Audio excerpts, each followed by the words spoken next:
Welcome to All Politics Are Local, America's number one political hip hop radio show. And this is Jonathan Alston.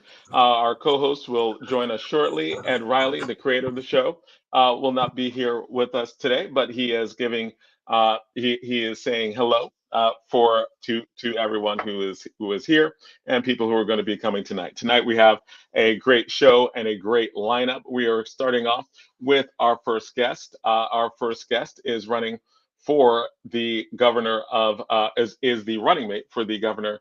Running for governor of the state of New Jersey with Mikie Sherrill, Dale Caldwell, and we are honored to have him here with us today. We are after Dale Caldwell comes on, and after his segment, we're going to have a series of candidates come on right afterwards and just give shout outs because it is voting week. It is time to vote. It is time for everyone to get out the vote. Voting started on Saturday. If you haven't voted yet, you need to go and vote. And so we're going to have Reverend Charles Boyer, Dr. Charles Boyer, come on at 7, and he's going to be on from 7 to 8. We also have a guest, New York Times reporter Mark Bonamo is going to be coming on here with us later this evening too. He's jumping in toward the end of the Charles Boyer segment. So we're starting off. Thank you so much for coming here today and being here. You're on the bus coming up from Cape May. Yes. It's an honor to be here. You know, this is the last stretch of the campaign. We are traveling to all 21 counties to make sure that the vote gets out, to share our message, and really there's a lot of excitement throughout the state of New Jersey. So it's an honor to be on your podcast, and I really appreciate the time you're giving me. Oh, I appreciate the time you're given, and I will jump really right into it. When we're talking about the campaign and it's coming up, I'm a teacher. I teach in Newark Public Schools.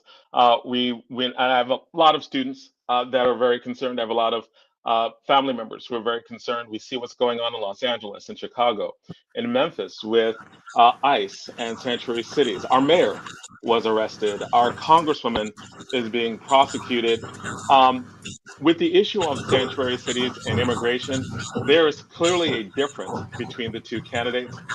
Why should we in Newark and Patterson and other areas like ours that have a lot of different immigrants in it, and given the Supreme Court decision that says racial profiling is used and is okay, how should how do the candidates differ? What can you tell us about it? Well, let me start with the fact that Jack Ciattarelli, who supports Trump 100%, is 100% behind those assaults on our communities. As an African American that has been racially profiled, driving while black and other things, I feel this very personally, and Mikie does too. And so when we're running against somebody that is supporting this assault in our community, some of people know me. I've talked a lot about urban trauma. I've talked about the fact that people are dealing with, the challenges of trauma. What Trump and Jack have been doing or really supporting is really an assault on our communities that is impacting the quality of life, that is making people fearful. Mikie has committed to appointing the strongest attorney general possible to make sure that we fight these unconstitutional actions. Mikie's already sponsored bills in Congress to take away the mask, to really have due process. But the unconstitutional actions of the Trump administration, again, that our opponent supports 100%, should be motivation enough for people to go to the polls. For all people, but especially black and brown people who've experienced this assault, so that we can send a mandate that Donald Trump has no influence in New Jersey. We're fighters in the state. We need to fight back on this assault. And Mikie and I have really made that a priority of our campaign, and will make it a priority the second that we are elected. What does it mean for the state police to be involved, and the power of the state to be involved in helping Trump and ICE enforce? Like, what is the difference between what that world would look like, where you have the attorney general, where you have the power of the state of New Jersey helping ICE, versus what would be going on with in your administration? Well, Isaiah, good to meet you. And so again, thank you for having me on. And that's really if Jack is supporting Trump 100%, that means that Jack is already committed to saying we're going to let ICE come into our communities. We're going to let ICE control the local police on these assaults on Black and brown people. So a Jack Ciattarelli governorship is going to have assaults. They're going to have probably National Guard in our major cities. So just imagine that we're under siege as a state. So anybody that supports Jack Ciattarelli is supporting the siege on our communities. That really is the message. And so if a lot of us aren't going to vote for Jack, that it's crazy. But some of us, and I can't believe it, aren't voting at all. So we need to make sure that everybody on this weekend or on November 4th gets out and really fights this assault with their vote. As you know, my dad marched with Dr. Martin Luther King Jr. arm in arm. He was in Selma. He was in the March on Washington, and he fought for us to have the right to vote. And so it's important for us to really get out and vote for Mikie and myself. Here you have an African-American man who's experienced what people have experienced in urban communities is running for lieutenant governor.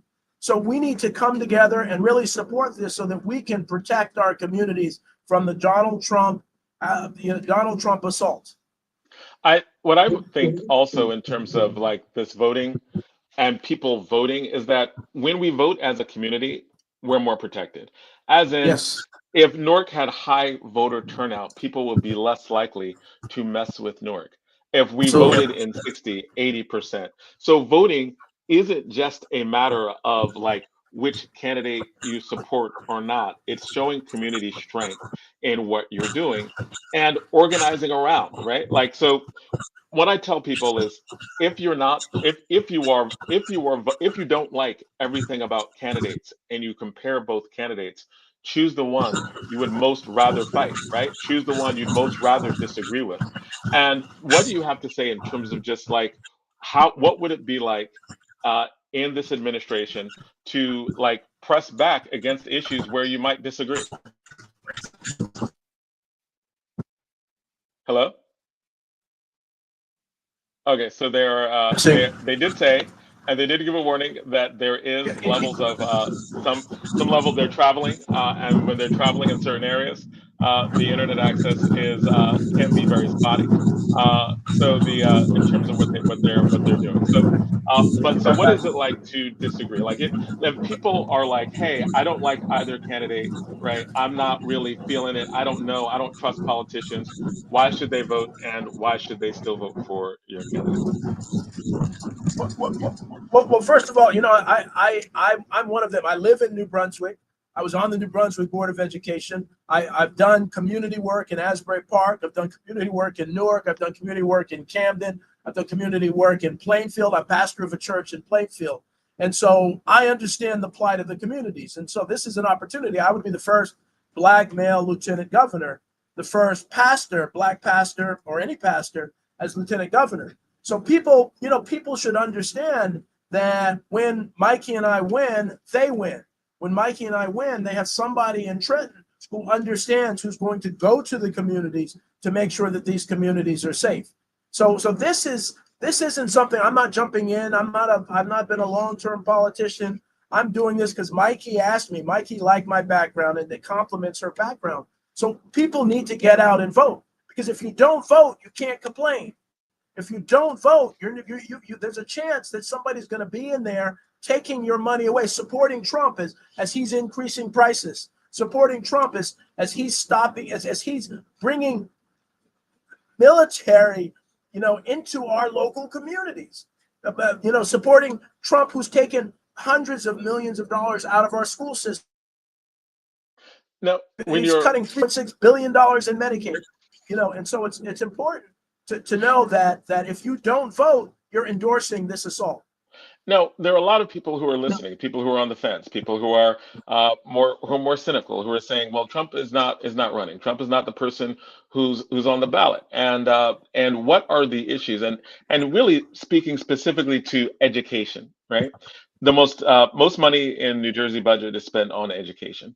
And the two candidates are also very different on that. Like on the first issue, they're night and day different in terms of sanctuary cities. On this issue, they're also very night and day different. What is the difference on educational policy and that, because that is just very, very much New Jersey, right? Why should that make a difference? Why should Well, that get a, especially Jack if you're is from Newark or Patterson or Irvington or East Orange or Camden? Jack made it very clear in the debate that he does not want to make sure that all of the schools in New Jersey have the highest quality education. You know, Mikie has been very clear about making sure that no matter what zip code you're in, you're going to get the highest quality education. You know, we're number one in the country in some zip codes, but we need to. So as I said, education. I'm president of a university, so I understand this K-16, the need to make sure that our education, whether it's vocational, whether it's traditional education, whether it's working on issues of helping people become teachers, getting quality jobs. I understand that because I've been doing it in urban communities for years. Jack does not understand what it takes to really help our communities get the best education possible, and he's made it very clear. He's talked about vouchers, he's talked about increasing charter schools, and he's talked about changing the school funding formula. It seems like those things actually take away money from actual public schools. And the way that the charter school formula Absolutely. works, the way the voucher system would work, these things take money from state money and take that money out of money that would be allocated to public schools, and they put them into privately run institutions. Why is that more undesirable? Like, why is his solutions less desirable than what Sherrill would be doing? Well, I mean, the reality is the voucher programs are taking money away from the parents in urban communities. What that is doing is actually affecting the budget of New Jersey, taking it to the wealthier communities. It's really not investing. And Mikie and I have talked about investing in the urban communities, making sure that the urban communities get the support, the financial, the educational, the additional support that they need. Vouchers is taking money away from our very communities. So that's why I don't understand why folks don't understand the power of voting, to make sure if you care about your local schools, if you care about your safety, if you care about your health care, you've got to make sure that you vote for Mikie and myself. And not voting is really endorsing this assault on our communities. And I was gonna, and adding to the point on education, Newark Public Schools this year was declared a high performing district by the New Jersey Department of Education. One of the first times it actually got that rating. What would it change to the school formula and vouchers? What would that mean to districts that are objectively, right, according to objective state standards, are improving? Well, the reality is, so I led a school in Trenton, and many of our students had what looked like it was post-traumatic stress disorder. And I actually coined a term that people have been using. Actually, I talked to the Newark Public Schools. The teacher said, that's what my kids have. It's called urban traumatic stress disorder. What happens is, as we're investing money in the community, we have to make sure that some of the students that have been suffering from the trauma has nothing to do with how smart they are, but has to do with some of the challenges they face. We need to address those challenges so that some of the brightest students in our schools can be as successful as possible. So those are the kinds of things that the Chitterelli administration has no clue about. He thinks everybody's the same middle class, and so we're looking to make sure everybody has the opportunity to get the quality education that they deserve, and also supporting our teachers to make sure that our teachers get the support they need to really help our students be successful. Zaid, I know that you definitely have some questions or something that you want to ask, especially in terms of violence prevention or other things that I know you're trying to ask. Well, first, let me just say thank you for your time, Reverend Dr. Caldwell. It's a pleasure to have you. It's a timely time to have you, and good luck with the push come Tuesday. There's a lot I'd like to get at with you, but first, I want you to share with everybody the long view of your own legacy, because it is very clear that the base of our voting community in this election is going to be the Black church. And the Black church and those salt of earth folks need to know your legacy and what you're bringing to the table. And you've got a long Black radical theological pedigree that means a lot to a lot of folks. Share that with us if you can. Well, thank you so very much. My great grandfather was Bishop Morris Brown, the second bishop of the African Methodist Episcopal AME Church. So I come from 4 generations of ministers. I'm related to Hiram Revels, who was the first. He's actually my family comes from North Carolina, so he was actually from North Carolina, but he became the first during Reconstruction, the first U.S. senator during Reconstruction. He was in Mississippi, but from that area. My dad knew him, as I said, knew him in March with Dr. King. My dad was arrested with Jesse Jackson. So I come from our community. I come from our struggle.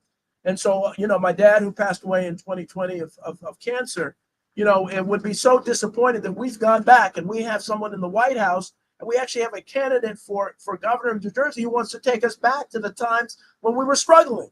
And so as people of color, we need to understand what we need to do, which is voting. Today, Larry Ham, my good friend Larry Ham, we were both in Princeton protesting apartheid.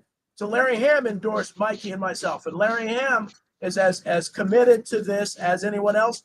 We've known each other for 40 years, and we're both working on these same issues. And I have to be honest, I'm surprised that our community isn't coming out, like it did for Barack Obama, who's going to be with us tomorrow. And so, and I'm actually going to speak, and Mikey's going to speak, and the president is going to speak as well. So we've got to be energized. We've got to know that this ticket is down with the community. This ticket comes from the community.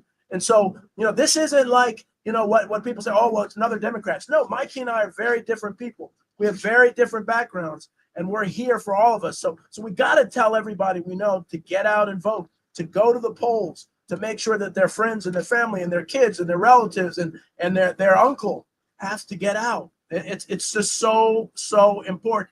Apathy is not acceptable. Let me ask you this. This is a tough question, but it's a practical one. Just across the water in New York City, there's a young man named Zoran Mamdani who has got New York City on fire and has got the old guard of the Democratic Party machine in trembling, which is something that I really just totally don't understand, right? I think clearly here across the water where we are, our elder voter base is fully mobilized, right? But there is a cynicism within our young, and I think a lot of that played out clearly around the Democratic Party's not willingness to take a different tact on Gaza with than the Republican Party, right? What can, and in this last minute push for everybody to come out, what can you say to young folks to get them excited about moving forward in an affirmative way that you think that they're missing? Well, so unfortunately, this is the trouble with being on the bus. You faded out for a bit, so I didn't hear the part of the question. I mean, you're just saying, how can you inspire young people to come out in this last push? Good. Okay, young people who are Great. cynical, right? Like, you have a lot of people who are cynical, who are like Democrats. There's a generation gap within Democrats. What can you say to young people who are like on the fence, who are like, I don't agree with the Democratic Party, but why should I? But I definitely don't agree with the Republican Party, but the Democratic Party isn't progressive enough for me. Well, one, my daughter is 21. She's a senior at Rutgers in the public policy program there.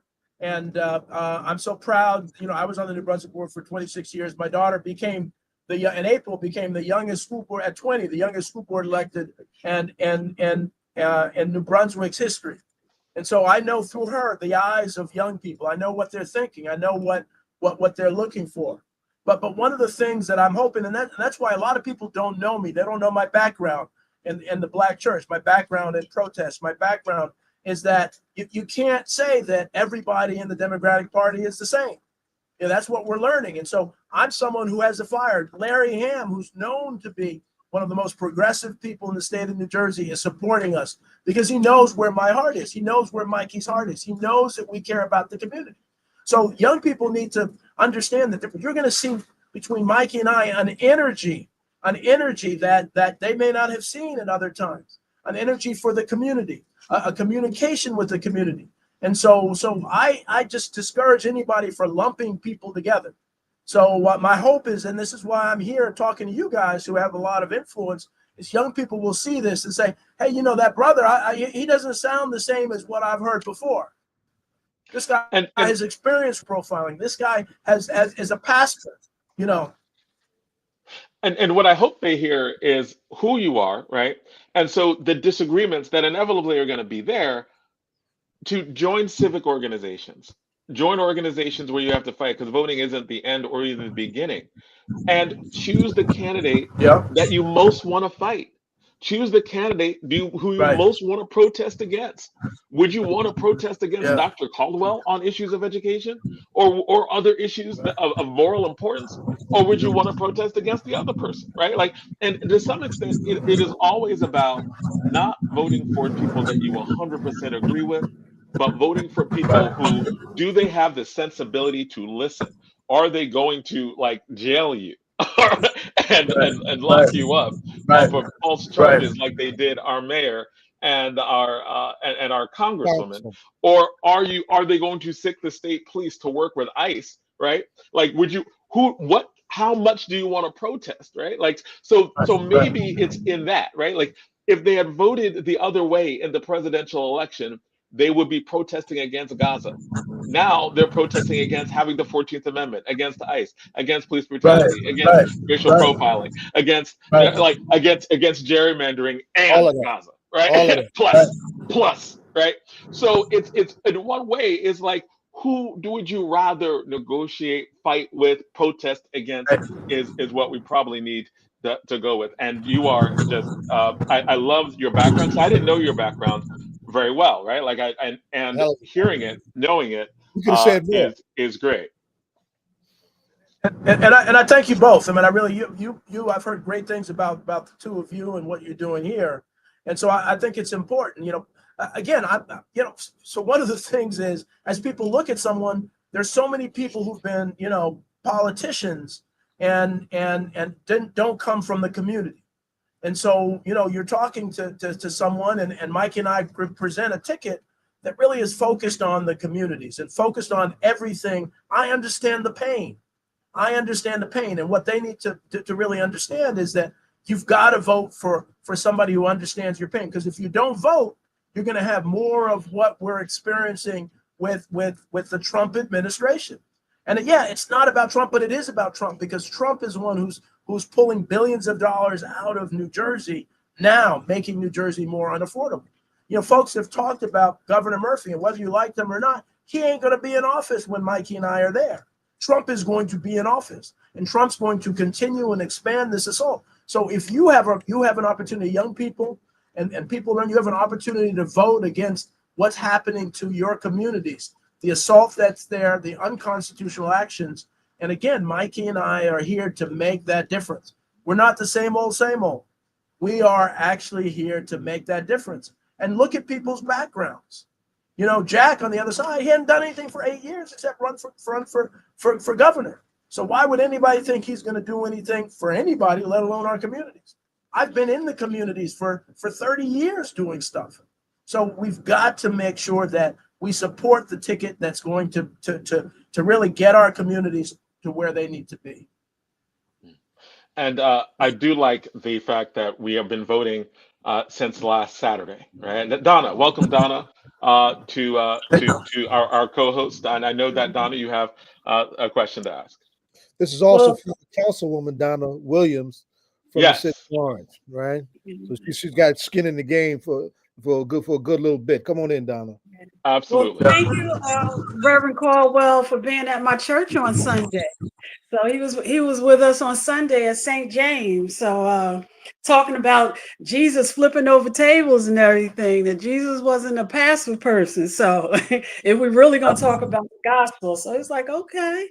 So Reverend Caldwell, soon to be Lieutenant Governor, Jonathan just like inspiring people to keep getting out and vote. And you will coming up on the Tanisha Way is in the seat now, but before that was Lieutenant Governor Sheila Oliver, who had her hand also on the pulse, as you were talking about, as a community. So Absolutely. I am thankful for, what has gone, and even Lieutenant Governor Tanisha Way, in terms of what she's done in terms of getting out the vote, has been tremendous. So I just want to thank you, and even see the shoes that you have to fill are, really big, because those two that have preceded you have done tremendous things. So I Yes. just know that Amen. you're doing Amen. great things.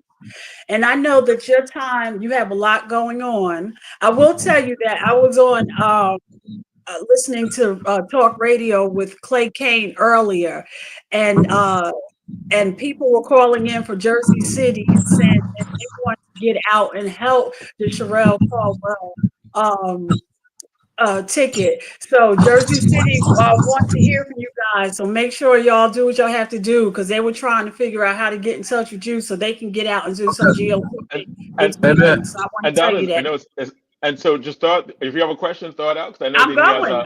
I'm going to Okay. the last question, because I'm sure you Okay. covered it. No, that's what I was saying. So with that Okay. being said, that's what I wanted to say about Jersey City. Have wanted to hear from you guys. But this is a hip hop political show. Right. So whether Right. you're preparing a sermon, getting out, doing a GOTV, writing up your plan for what you're going to be doing for the next 8 years, is there a hip hop artist, individual or group, or any musician that you listen to that helps you do the work that you need to do when you're going out to speak to the people? Well, so now I'm old school. One of the Okay. reasons that I think Mikie picked me. They asked, well, why did Mikie pick me? I said, because I'm old and I've done a lot of things. So I grew up around Kool and the Gang and Ohio Players. So Okay. so Kool and my the Gang favorite is song Jersey City. is Fire by the Ohio Players, and I love all of the Kool and the Gang songs. They're from East Orange, so they're from there. So that really fuels me as we're doing.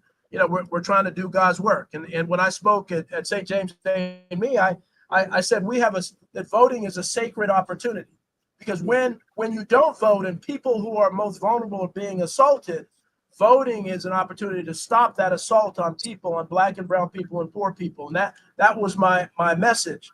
And the thing that I talked about was when USAID, many of the institutions, one of my friends runs one in South Africa, when they took their funding away, Marco Rubio sent a letter that said, "We're taking all your money away. God bless America." And that's what we're dealing with. And that's why this is so important for young people to understand, that this administration is flaunting in people's face, really taking food and money away from folks. As I said, people tomorrow are going to lose their money for food. And we're building a $300 million addition to the White House, supported by the billionaires that are going to get tax breaks on the back of the poor. So I don't know what more motivation people need to really get out and vote in droves. We have Barack Obama coming tomorrow, and I have the opportunity of speaking, before him, as does Mikie.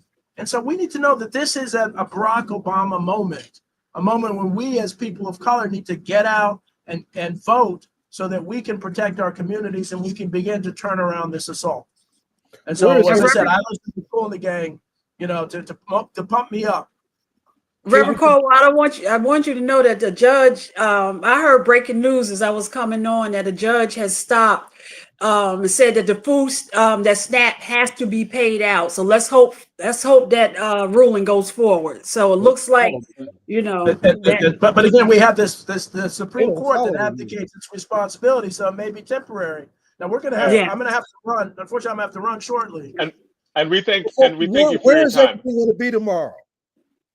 We're gonna. It's gonna be in Newark. It's gonna be in Newark. Yep. At Prudential Center? At Prudential No, Center. no. I think Nope. it's at Essex County College, possibly. I think that's where it's going to be. You know, Okay. the late afternoon. There's a sign up for it. So but I'm not sure. It may be the Prudential Center. It may be somewhere else. I'm not sure. We got to get there. Okay. Okay. Well, Okay. thank you for your time, and Yeah, thank you for your I time, appreciate it. and good luck.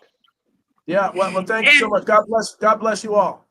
And Reverend Caldwell, how do people get in contact? How do they, if they want to get out and help you this weekend, what do they need to do? The MikieSherrill.com website. Just Google Mikie Sherrill. You'll be able to get it. But yeah, as I said, you know, this is existential for our community. It's important to get out. And it's important to really make things happen. Okay. Thank you, sir. And thank you. Thank you so much. Well, God bless you. Yep. So yes, I do agree. I think that these issues, right, that we're talking about, they scare me. When you're talking about ICE, when you're talking about the way that they treated the people who are elected officials in our community, that's right. If they could do that to them, what are they going to do? If the Supreme Court rules that racial profiling is okay, and you said, Zaid, ICE is going buck wild right now. They don't just come to the big cities. They were in Woodbridge. And listen, folks got to understand this. The elephant in the room is just how deeply comfortable this generation of white folks are comfortable with their racism. The whole thing about ICE and all of this violence that they have bringing into our community is hardly getting any mainstream coverage.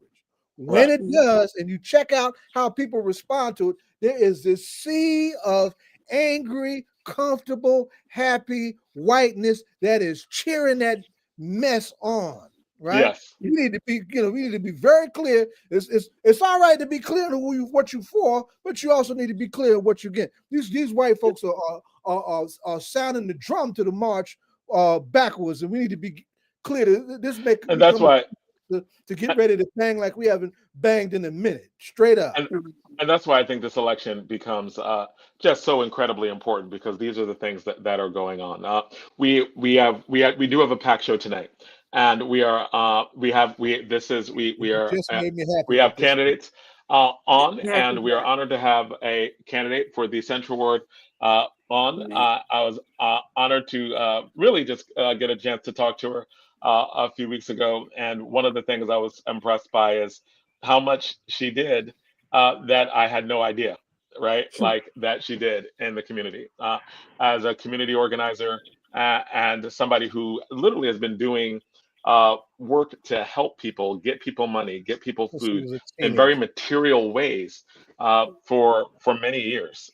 So welcome, Amina Bey, to All Politics is Local. Welcome again. And as you start, I just want you, as Zaid was saying, that we have to, and hey, Amina, as you come in here and just let people understand voting and not voting equally has consequences. And people have to understand that.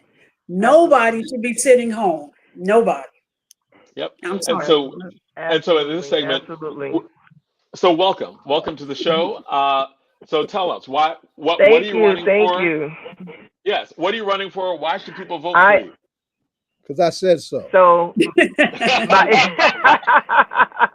that part. So my name is Amina Bey. I am running for a Central Ward Council in the great city of Newark, New Jersey. And I still can't believe that we are 3 days away from Election Day. We've been out here for over a year and a half. And it's amazing. Like I was listening to you talk about the federal judge that that ruled that that the Trump administration must put the money into the SNAP benefits, and we know that this administration is good for ignoring federal judges. But the thing is that while so many people are panicking, my team and I are planning because we've been here before.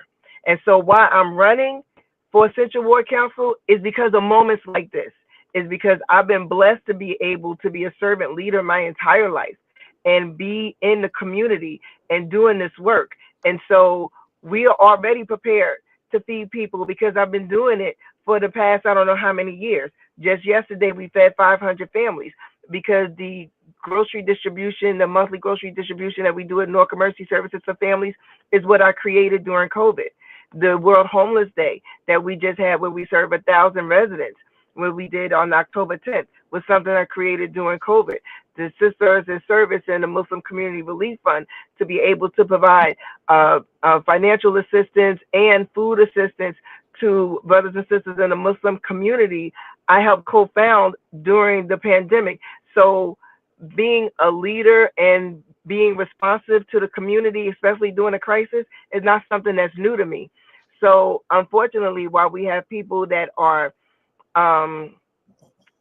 hiding in plain sight because they're, waiting to institute the MAGA agenda under the guise of being progressive Democrats here in the city of Newark, and talking about what they want to do and what they think they want to do and what they could do or what they might have done 20 and 30 years ago. I've been blessed to be able to do this work all day, every day, and been here for my entire life. And so I'm running because we are living in perilous times and we don't have time to play. And we need people that understand the community, that are a part of it and know how to bring solutions and bring people together to make our lives better and improve the quality of life, not continue to create these, the circle of poverty and confusion and fear and, disengagement among Black and brown people. All right. So now this isn't just for this like get out the vote is yes to tell people to vote for you and why, but also to tell people why they should vote. Like, why does our community need to come out in force? Exactly what's happening right now. Our community needs to vote because had we done the job that we were supposed to do, we wouldn't be in this government shutdown. That these SNAP benefits wouldn't be in jeopardy. That all of these people that are being furloughed and now being fired while they're furloughed, this wouldn't be happening. We need to vote because all politics are local. And this is not just happening in Washington, D.C. This is not just about Trump. This is about all of us. And it has long-lasting effects. Everything that is happening happens to us first. And that's what people don't understand. The government comes for Black people first. It comes for brown people first. It comes for marginalized communities first. It comes for poor people first. And so when people are in need and suffering, it's because we are not being represented in the way that we need to be. That the fight, it's not there. It's not at full strength. And we need our fight to be at full strength. We don't have time for play. And so we must vote because we're going to have a continuum of this hell that we're in, because we are in hell and they are trying to keep us there. And so we have to vote our way out of it. We can't sing our way out of it. We can't pray our way out of it. We can't, joke our way out of it. We have to vote our way out of this hell.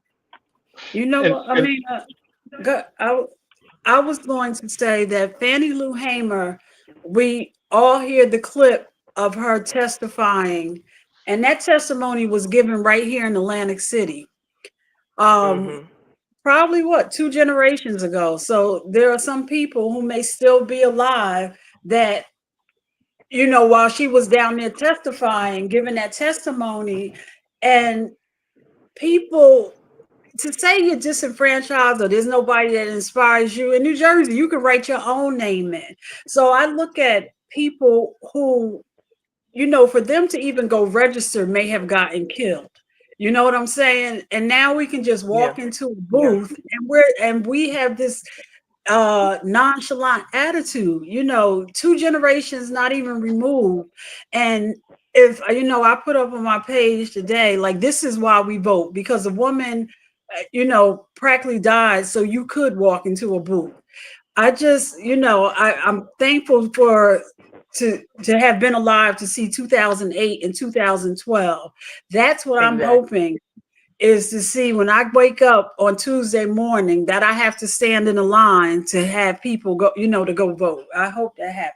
on Well, Tuesday. And that's what we've really been pushing for, because when people say, well, why? And I've been having these conversations because, we've been all over and having these conversations with, residents of all ages. And it's sad that when I come across not only just young people, but even older people, seniors, some of them, and, seniors are the most loyal voting bloc, because they are fatigued and they're tired, and people just become, disengaged.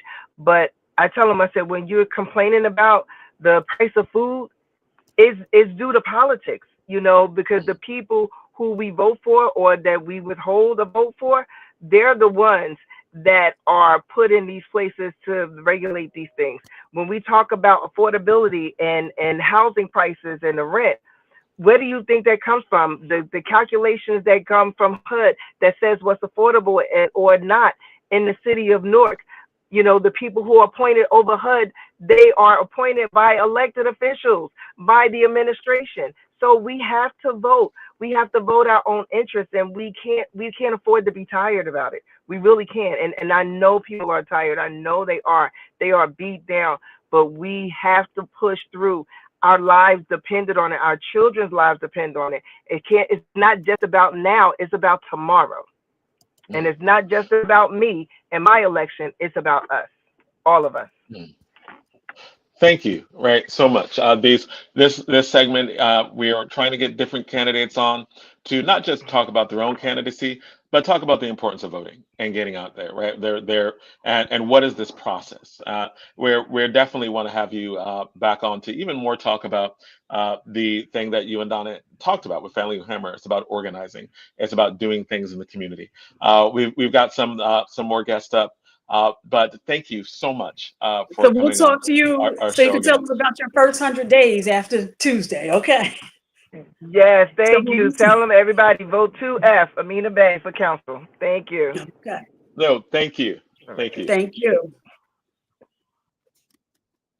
All right, next we are going to have Chigozie Onyema, who is running for the assembly.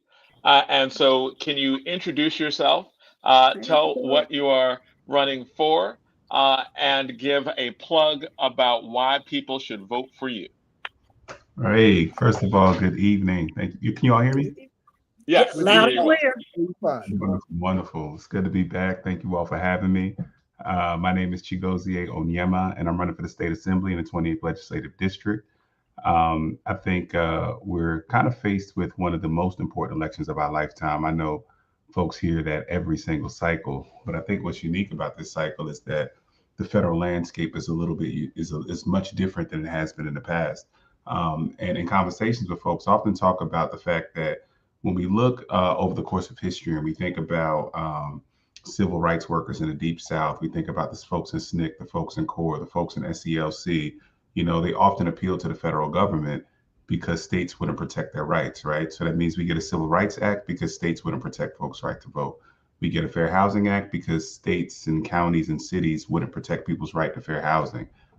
We get a Civil Rights Act because people won't protect public accommodations. And I think we're seeing really seeing a reverse now. What folks are experiencing is a federal government that's being antagonistic toward everyone. And folks are now looking to cities and looking to states to protect their rights. So I think the kind of folks that we elect on the state level and on the local level are just that much more important. And so entering into this space at this particular time to me feels like it's critically important. And I'm looking forward to doing everything that I can, whether it be the Immigrant Trust Act, whether it be fighting to make sure that we enforce the Mount Laurel decision so folks can get their fair share of affordable housing in every single part of the state, whether it's fighting for funding for our public schools, or whether it's just making sure that the next governor, the next Senate president, the next speaker doesn't balance the budget on the backs of the most vulnerable residents. I think we need strong voices in state government and in the state legislature. And I believe I'm one of those voices. And I would love for folks to consider me on the ballot. If you're in the 20th legislative district, my ballot position is 3B, but we need to vote Democrat all across. So I'm supporting the Line B Democrats. And Chigozie, can you tell what area you support? What areas? I know you said the number, but what areas do you represent? Absolutely. So the 28th district includes Newark, the South Ward and the West Ward. It also includes Irvington. It includes Maplewood, and it includes South Orange.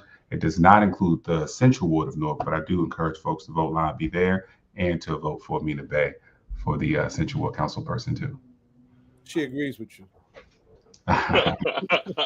So when you're looking at the elections, this particular election, and you're looking at the different candidates, the candidates for governor, you're saying that it's the most important election.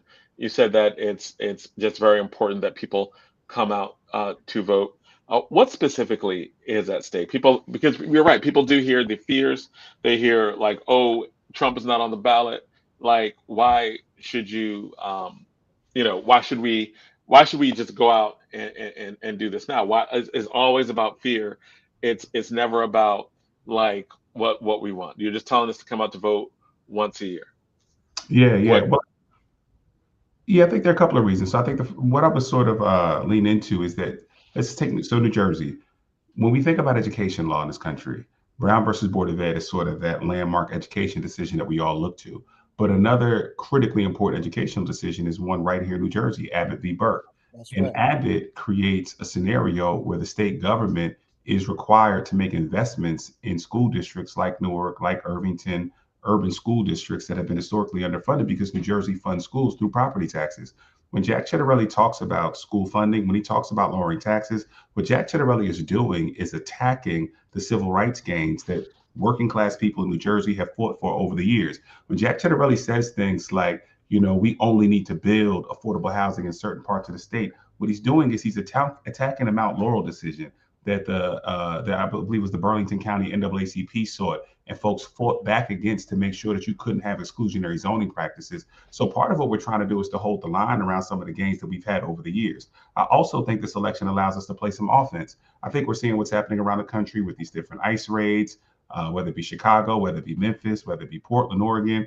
I think that ultimately we do need an Immigrant Trust Act so that we can make sure that folks only cooperate with federal law enforcement when it's appropriate, when it's constitutional, when folks actually have a warrant. We're not doing this data sharing dynamic where the federal government has access to attack regular working families inside of New Jersey who happen to be undocumented. So I think we have an opportunity to play some offense there as well. And also, we're talking about COVID money drying up. We're talking about a very difficult budget cycle coming up. If we're not vigilant, what's going to happen is that they're going to balance the budget on the backs of the most vulnerable people. We're already seeing SNAP benefit cuts, right? We're going to see Medicaid cuts as well. So the state government's going to have to make budget choices. So the person who sits in that governor's office is going to matter. The people who sit in that the state legislature is going to matter. And I think it's going to matter to determine what kind of economic floor that we keep for folks. So to me, this election is it's one where we got to play some defense to hold on to the things we had. And there will be some opportunities to play offense, and we need our best players on the field when it comes time to play offense. And one final thing, because I know that you're short on time, and we have a next guest coming up. But Chick Coulter asked two questions that I think I want to just because these are questions that a lot of people I don't think know the implications of. And I know you're very good at policy as one of you're like in terms of just being able to talk about the weeds, right?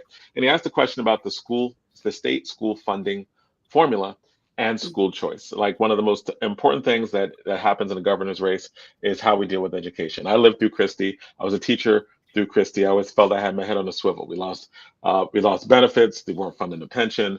There was an influx in charter schools that actually started to hurt, right? Like what we were doing in the Newark Public School District, in my opinion, right?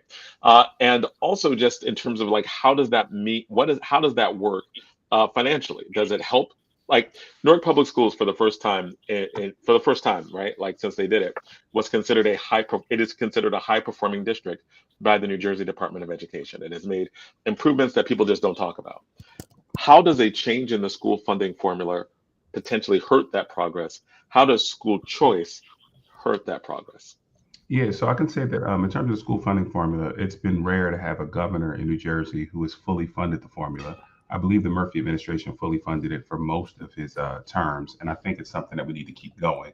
The reason why we pushed Abbott is that if we required cities like Newark to fund schools based purely on local property taxes, it'd be very difficult for Newark to provide what the Constitution requires, which is a thorough and efficient education for all students, right? So that's why we have Abbott. So I'm a strong supporter of a school funding formula that thinks critically about districts like Newark, districts that have been historically harmed over the years. So that's my position there. In terms of school choice, I think school choice, if you take a city like Newark, frankly, the school district has embraced school choice in many ways. Well, not the school district, the state, along with previous superintendents, have embraced school choice to the point where I want to say 40 some odd % of the seats right now are charter. And I think that you'll get to a place, if you're not careful, where you tip the scale so far that you're going to really make the public school system one that's both not effective, that doesn't have the resources it needs to be effective. So for me, expanding seats feels like a challenge. It's not something that I would want to push in this moment. School choice more broadly, to me, it's something that I think is the current reality, but I think that we ought to be thinking most critically about what we do with our traditional public schools, because those are the ones that our school board members actually govern. Those are the ones that everyone has access to. So for me, I kind of keep my focus mostly in that space, because it's also the space that I think as a legislator will be able to have some of the most impact. And I think when you talked about school choice, they were also talking about vouchers, which are a very, you said what? Fundamentally opposed to vouchers, fundamentally opposed to them. And you're fundamentally opposed to them. Why?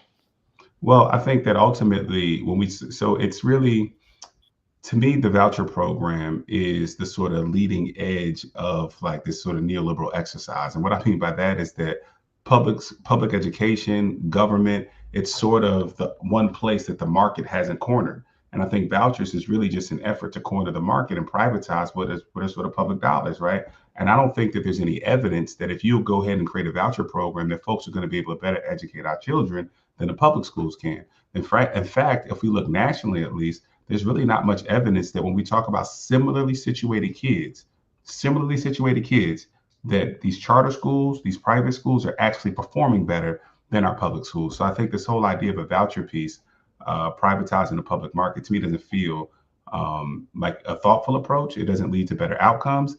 And I think that there's no reason why we should allow the private sector to govern public dollars. Yeah, it's also, and we'll let you go, but it's also historically rooted in segregation. And I think we need to have a real conversation about how there are a lot of Black people who are for undemocratic educational practices that are really have their roots in anti-Blackness. So, but thank you. We're gonna have you back to talk about Mount Laurel and the education, because that and we could kind of talk about what happened in New Orleans and kind of look at that. So we're gonna talk about it, but especially the Mount Laurel. But before you leave, because you've been on before. Yeah, I've been on once before. Yes. Okay. So I don't know if I was here with you, but this is a hip hop political show. So while you out there hustling these next couple of days, because every election is your first election, you never take that for granted. What hip hop artists are you listening to when you have to get out there and do this GOTV? Well, during a primary, I was listening to Clips that dropped the album, so I was listening to their new album quite a bit. But for me, it's always go back to Jay, Lil Kendrick, Lil Cole, some Jeezy, honestly. So it just kind of depends what I'm kind of navigating in that moment, whether I need to pick me up or whether I need to stay focused. So. Okay. Well, we wish you success out there on Tuesday. I know it's no sleep until Tuesday, and we look forward to having you come back to talk more education and housing. Absolutely. I look forward to that opportunity. I appreciate y'all. No, I appreciate you back. Thank you. Hey, so we have thank you for coming on. Very much appreciate having you on. Having you back. You were on here before, yes? Hey, Jonathan, 1 second. I can't hear you. I think I need to restart it. I need to refresh my browser. Hold on. Wait, Jamar, can you hear me? I won because that kept happening last week, Jonathan. Last week, people can hear one person, but not the next one, right? Y'all talk. We on radio. I'm sorry. Yeah, no, Jamar, can you hear you now? I can hear you. Can you hear us? Yeah, we can hear. Can you hear all of us? Yeah. Okay, great. Okay, so go ahead, introduce yourself. What are you running for? Why should people vote for you?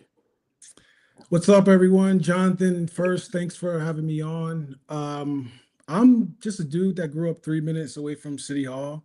My grandmother worked on the Sharp James campaign. And one of my closest friends was the grandson of Congressman Donald Payne Sr. So I've been around Newark politics my whole life, and I always knew I wanted to come back and just help the people of Newark. So after studying how local governments operate around the world at Dartmouth College, I came back 10 years ago. And since then, I've built technology to protect women and teens from street attacks and domestic abuse. And during the pandemic, I built software to connect Newark public school students with their mentors during the lockdown. So that's my background. But the three specific reasons I think residents should vote for me for city council on Tuesday is the first one is I think Newark needs modern leadership for the digital age. Many people know the digital age started in the 80s, but it matured in the 2010s. And I think most residents believe that Newark hasn't caught up. So I think between the outdated systems, our outdated website, like there's missed opportunities to just share basic information that residents need. I hear all the time that residents say they miss information about city programs, deadlines, or events because information is not displayed clearly and consistently.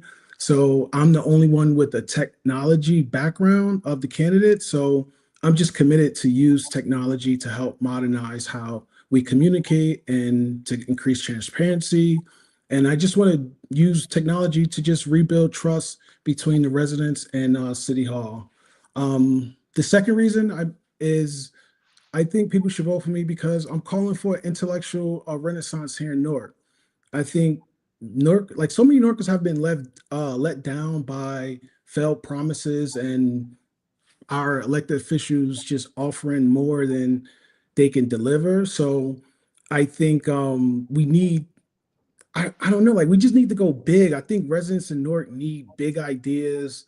We deserve to be leaders again in a lot of these industries. And when you think of a lot of revolutions throughout history, especially like the intellectual ones, they were led by like younger people. So the scientific revolution, the Enlightenment, the Industrial Revolution, and the digital age were all led by people under 40. And although a third of our population is under the age of 40, there's no real representation for our generation on city council. So I think that's a missed opportunity. So a vote for me is just a vote to give our generation a voice in designing our future. And the last thing I would say is that I'm running an independent and grassroots campaign. So no one asked me to run. And I think with that independence just means that I can be accountable truly to the people.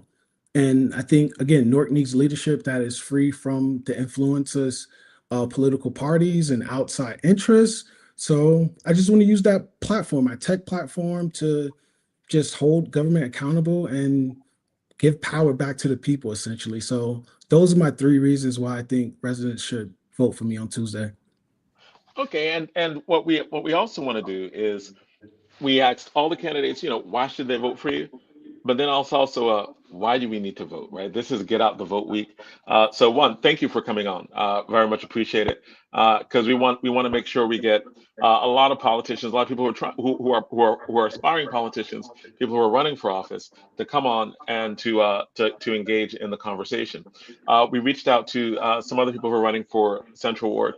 We tried to reach out to others just to have them on to do the shout out. But the second part of the question, why vote, especially in this election? Not the Central Ward election, but the governor's race, and voting in general. See, I heard you ask two other candidates that question, and for me, that's tough for me to answer because just a few years ago, I was someone that was hopeless, just like everyone else. I had went all out for Bernie Sanders, and when I saw what happened to him, I just gave up. So I don't think I have the words to tell residents why they should vote because so many people are just hopeless and they're tired of voting for the same things over and over and over. But what I do want to say is that you should vote when you feel that you find a candidate that you think you truly believe and you trust. I think you should help them out. I don't know if I'm if I want to tell people just vote for the sake of voting, because just a few years ago, I was one of them people that gave up in the whole process because I felt like my vote wasn't, or my energy in voting and participating wasn't getting things done. So that's just an honest answer I have for you. Let And me ask you. Jamal, I'm gonna get you, baby. Okay. Listen, I understand everybody here are Amina Bay fans. No, you're No, fine. You're we're not absolutely, talking. no, you're fine. We're talking about voting stuff, man. We're not coming Yeah. after you for that. Like this is No, a you're get fine. out the vote No, yeah, session, right? So yeah, yes, like yeah. So you're absolutely fine. I just wanted to say, I do want to highlight that I'm glad that you went with Bernie Sanders, but he didn't lose. You know why? Because he actually revamped how the Democratic Party looked at things. So while it wasn't the win, he did do some significant things. I was laughing because I was just looking you up real quick. I was like, look, you know, Jamar, there's a basketball player with your same name. I was like, oh, that's you. And I was looking at the Yep. picture.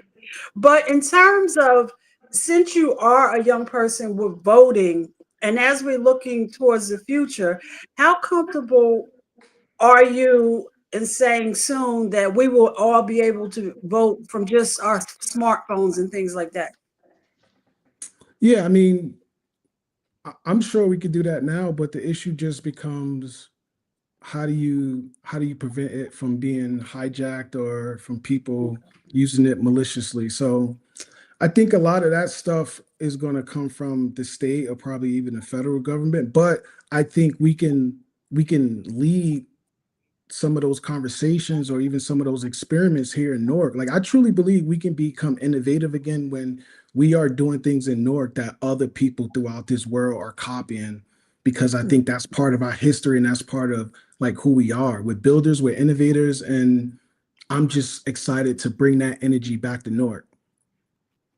and Yes. I know that we're getting ready to go into our next segment, but Linda Carter raised an important point when she talks about the power of civics, and by that, in the last section, we talked about it's not just about voting; it's about organizing and joining a civic organization and joining some organization that's going to make some difference. I actually thought that was going to be your answer, right? Like because you are running a grassroots campaign about something you believe in, and you organize around things that you believe in. Like most people, when they organize around issues, and they find other people who organize around those issues, and then voting is organic, right? Like if you're involved, if you are, as Linda Carter was saying, into the civics part of it, then what you're fighting for, you're gonna realize that the road's gonna need to go someplace, and there's some things you're gonna need from that government to react, and they're gonna be opposed not to voting as like just a voting thing, right? Like as an act. And I understand what you're saying. It's like people say vote because your ancestors vote. That never was persuasive to me either, right? But vote because your interests are there, because you're part of an organization, because your politics are your way of life, because you need to make sure that your community is strengthened whenever you vote, right? Like, as in, if Newark voted at 80%, people would mess with Newark less, right? Like, they would be less likely to do certain things to the city, no matter how people voted. If there was high voter turnout, then people would be like, I don't really want to piss that population off because they vote a lot. Let's keep them there, right? Like, so I think that there are a lot of answers, right? That stem from stuff that you're interested in terms of the organizing that you do around specific issues where you find other people and then you run into roadblocks and then you realize government, I need to get people to do things, right? Jonathan, I mean, yes, but I also feel like it's a duty for the candidates to be interesting, to be inspiring, to encourage and inspire specifically our youth. Because right now in our city council, and I'm not attacking anyone that's like older, but it's just like our city council is not a true representation of our population. So just to tell people to vote for people that they're not inspired by, I am not comfortable doing that with my audience. That's all I'm saying.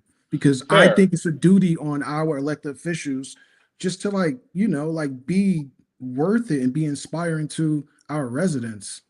And I think But we've been in So when lacking you're that in Newark. That's all. But isn't it also And our duty as individual residents to like understand the issues that will affect our lives and demand more, right? Like, as in, I, part of my thinking on this has changed, right? Because when I look at and this we said in the last segment, when I look at when I look at the last election, right, when Trump won, there were a lot of people who sat out because they didn't like Harris's stance on Gaza. They were like, "Wow, that is horrible," and I agree. I feel the same way about that. But you end up having to fight battles on the 14th Amendment, about ICE, about like whether or not the Justice Department is going to like arrest your the government the Justice Department is going to arrest your congresswoman and your mayor, right? Like, and whether they're going to like, so the issues that you're going to have to protest against are a lot more. So to some extent, if you are actually an organizer, and most of the organizers that I know always vote, even though they may not agree with the people they're voting for and everything, they pick the person they most want to fight. And I think for young people, that has to be the message. It's not the message of voting for someone you love because you have interests that may be generationally different. It's pick the person you most want to fight, right? Most rather fight on the issues that you're involved with. And I think if we started thinking about politics like that, I think the transformation would be a lot more And Jonathan, drastic. and also, and Jamal, also think of it that it's not one-sided, it's a participant, like, so you throw the ball and I throw it back. So you're gonna be the Central Ward Council person, you have these 10 ideas as a constituent. It's my job to bring the 11th idea to you and say, hey, I don't like, and I'm a former councilwoman, and I'll give you an example. The woman down the street, she was getting older. She didn't like putting her garbage out at 8 o'clock because she went to bed at 8. She wanted to put her garbage out at 7. We write the laws on what time somebody can put their garbage out. So she brought that issue to me that was not even on my radar and said, listen, I go to bed at 8. I need to put my garbage out at 7, and I don't want to see a ticket on my door because I put my garbage out at 7. So she brought the issue to me. So it goes back and forth. And as you campaign, you get elected, you have your idea, and that's what constituents do. They brought in your wheelbarrow and they say, look, I voted you in and I can vote you out. So it is definitely a participant where, the people listen to you, but you listen to the people as well. And you have to keep your mind open like that. So everybody is, as a community, we're just feeding off each other, and we're doing the best for the community collective. It's not a one-sided thing. So just keep that in Can I mind. say one more thing? One last thing. Okay, yes. Right, one You last got thing. two things to say. Your song too. You gotta let us know what you're listening to. Look, Go ahead. Because we're getting rolling into the next segment. Yeah. In theory, I think both of you are right, but right now we are in a city where 92% of registered voters didn't even vote for the mayor or didn't vote at all. So we've proven that you only need a small group of really passionate people to get things done in Newark. So in theory, you're right, but I think in certain cases in Newark, this is just a very special situation. And again, I study how local governments work, and Newark is a special place when it comes to local politics. We gotta bring Jamar back. Go ahead. Music, hip hop, favorite Hip-hop. individual artist. Kendrick Lamar all day. I think he speaks from the perspective of the foundational or native Black American, and I just love it. All right. Well, thank you. And Jamar, I do gotta tell you. Go ahead. I just want to tell you. Just listen, John. At Essex County, we generally only vote for the county at 30%. So it's not a Newark thing. It's a voting thing. Okay. Yeah, we're gonna change it. So We're gonna change it. All right. We're getting. I know it's a thing Donna and I always do, and she always tries to keep the guest on, and I'm always trying to stop it. so thank you. Yeah, thank you for coming on. All right. Yeah, take care. I wish you success. He had one up there. Hey, so Reverend Dr. Charles Boyer, it is always an honor to have you on. And thank you for coming on, especially coming on here, right? Like and in this week, in this what I call election week, where every day people are voting, and this is our election special where we are pushing people to get out the vote. It's always good. Always good to be here with the family. How you Always doing, sir? appreciate the invite. This the house party right here. So Jonathan, always good to be with you. Always good to be with Donna. We and my homeboy. I can't even call him homeboy. He's my home godfather. From playing for. I like that hoodie, sir. Oh, look, actively black. I think I buy everything they put out just because. So just because. So like the first question that I'm gonna ask in this election is, why is this election important? And a lot of people have been saying Trump, a lot of them saying it's the most important, and a lot of people aren't feeling it. They're like, you say this every election, every time. You talk about Trump. You talk about Trump the last time. You've been talking about Trump since 2016. You've been talking about all these things that are going to happen. You tell me to come out and vote, and nothing changes. Things get more expensive. Talk to the people who still haven't voted yet. Yeah, stuff keep changing because nothing change because they keep doing the same damn thing. So you got Trump twice, and this is what you got. SNAP is about to be cut off, and the only thing saving it now, we hear that the courts have ordered them that they have to. What a lot of folks don't understand is that things would be even worse if there weren't people fighting to keep them from being even worse. And I love black folks. I do. I really do. I've been black all my life, but I need us to understand that liberation is a long-term project. And if we're not willing to engage in the long-term struggle, we don't deserve to reap any of the benefits that our ancestors gave us. It wasn't one election cycle that got us off the plantation. And so we need to stop it. Everything is not Instagram worthy of turning things around in one election cycle. And if you can't look at what Trump is doing right now and understand the importance of this election, then you know what? Shame on you, because you're disgracing your ancestors. You're disgracing every black person that ever did anything besides anybody but themselves. And I'm sorry to be so crude and so crass, and I know people want to be coddled and all this kind of stuff, but I'm at the point, I'm just tired of folks who take advantage and spit on the graves of our ancestors who worked so hard. If you can't see the rollback of our history, the gutting of the African American Museum, the movements against black people as a whole, the re-erecting of federal of Confederate monuments across the country, the nods and not even the dog whistles, but the bullhorns to white supremacy, ICE agents in our community, Haitian refugees being rounded up and pulled out of the country, the rollback of SNAP benefits, these white supremacists and white nationalists that are the head of the government. If you don't think that's an issue, I don't think there's a whole lot we can do with you, because you one of the folks that Harriet would have shot. And I just need folks to understand that. I'm sorry to come off just so strong, but I'm tired of chasing folks who want to stay on the plantation. I understand what you're saying, because there's a frustrating with people who read the current events, right? Who have an understanding of, like, whoa, you appointed this person?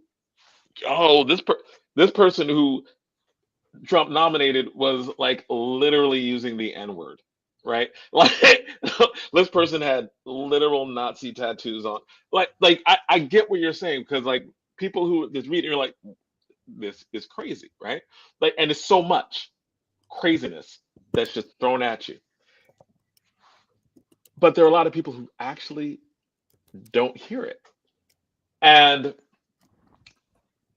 there may be a lot of people in our communities who don't know the things that you're talking about, like the role for people who are reading or looking and see the current events.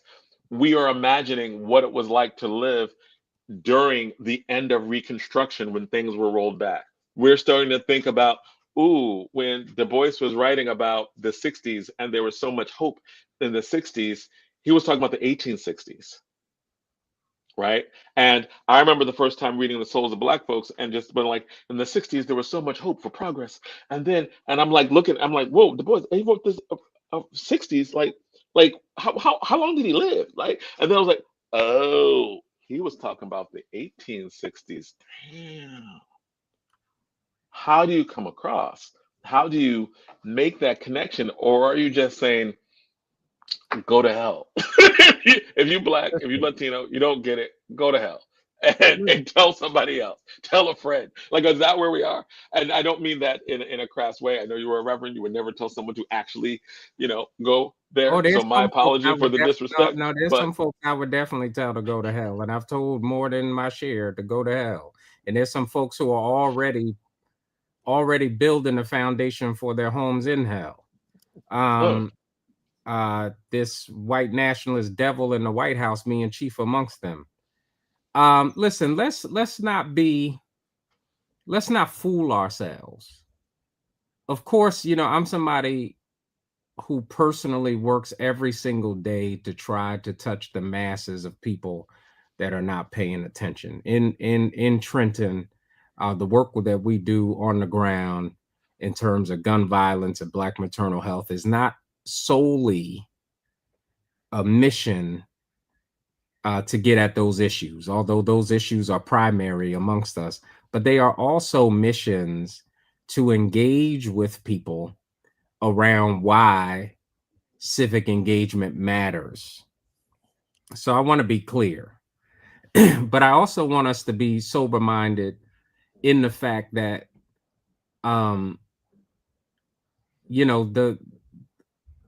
the Black masses have not necessarily always been on the same page. We romanticize these times as if the Black masses were always on the same page, and there has never been such a time. What it has taken those of us who care enough about somebody besides ourselves to be engaged. And so certainly I think it is the duty, as W.E.B. Du Bois would say, it is the duty of those of us who have amassed some level of privilege to reach back and do our best to talk to folks. And I've been doing a lot of thinking about why it is important for those of us who have amassed some level of privilege, whether that be professionally, educationally, et cetera, to do more than talk to each other. We have to get dirt underneath our fingernails. We have to go back out into the field and put our fingers in the soil. Otherwise, we will all end up in the soil. But with all that being said, we also have to understand that there are Black folks who are extraordinarily individualistic. There are folks who have education, who have resources and all these other things, and they don't give a damn about other Black people because they have totally bought in to individualism. We see that playing out right here in New Jersey. Folks who only care about the contracts they may get, the personal favors they may get, and they're willing to throw the entire Black community under the bus because they rather get the privilege and the resources for the few rather than the many. And they'll sell us out to Donald Trump and his minions, in this case, Jack Ciattarelli, in order to do that. Mm-hmm. And so we have to call that what it is. And part of what we have to do long term is really dive into our culture. Our culture has been such that we are bought into the lie of capitalism and individualism when we are a communal people. And we are bought into that lie at the detriment of all of our folks. This is a hip hop show. Let's just keep it real. At the core, this is a hip hop show. And when all of us were coming up, hip hop had a consciousness.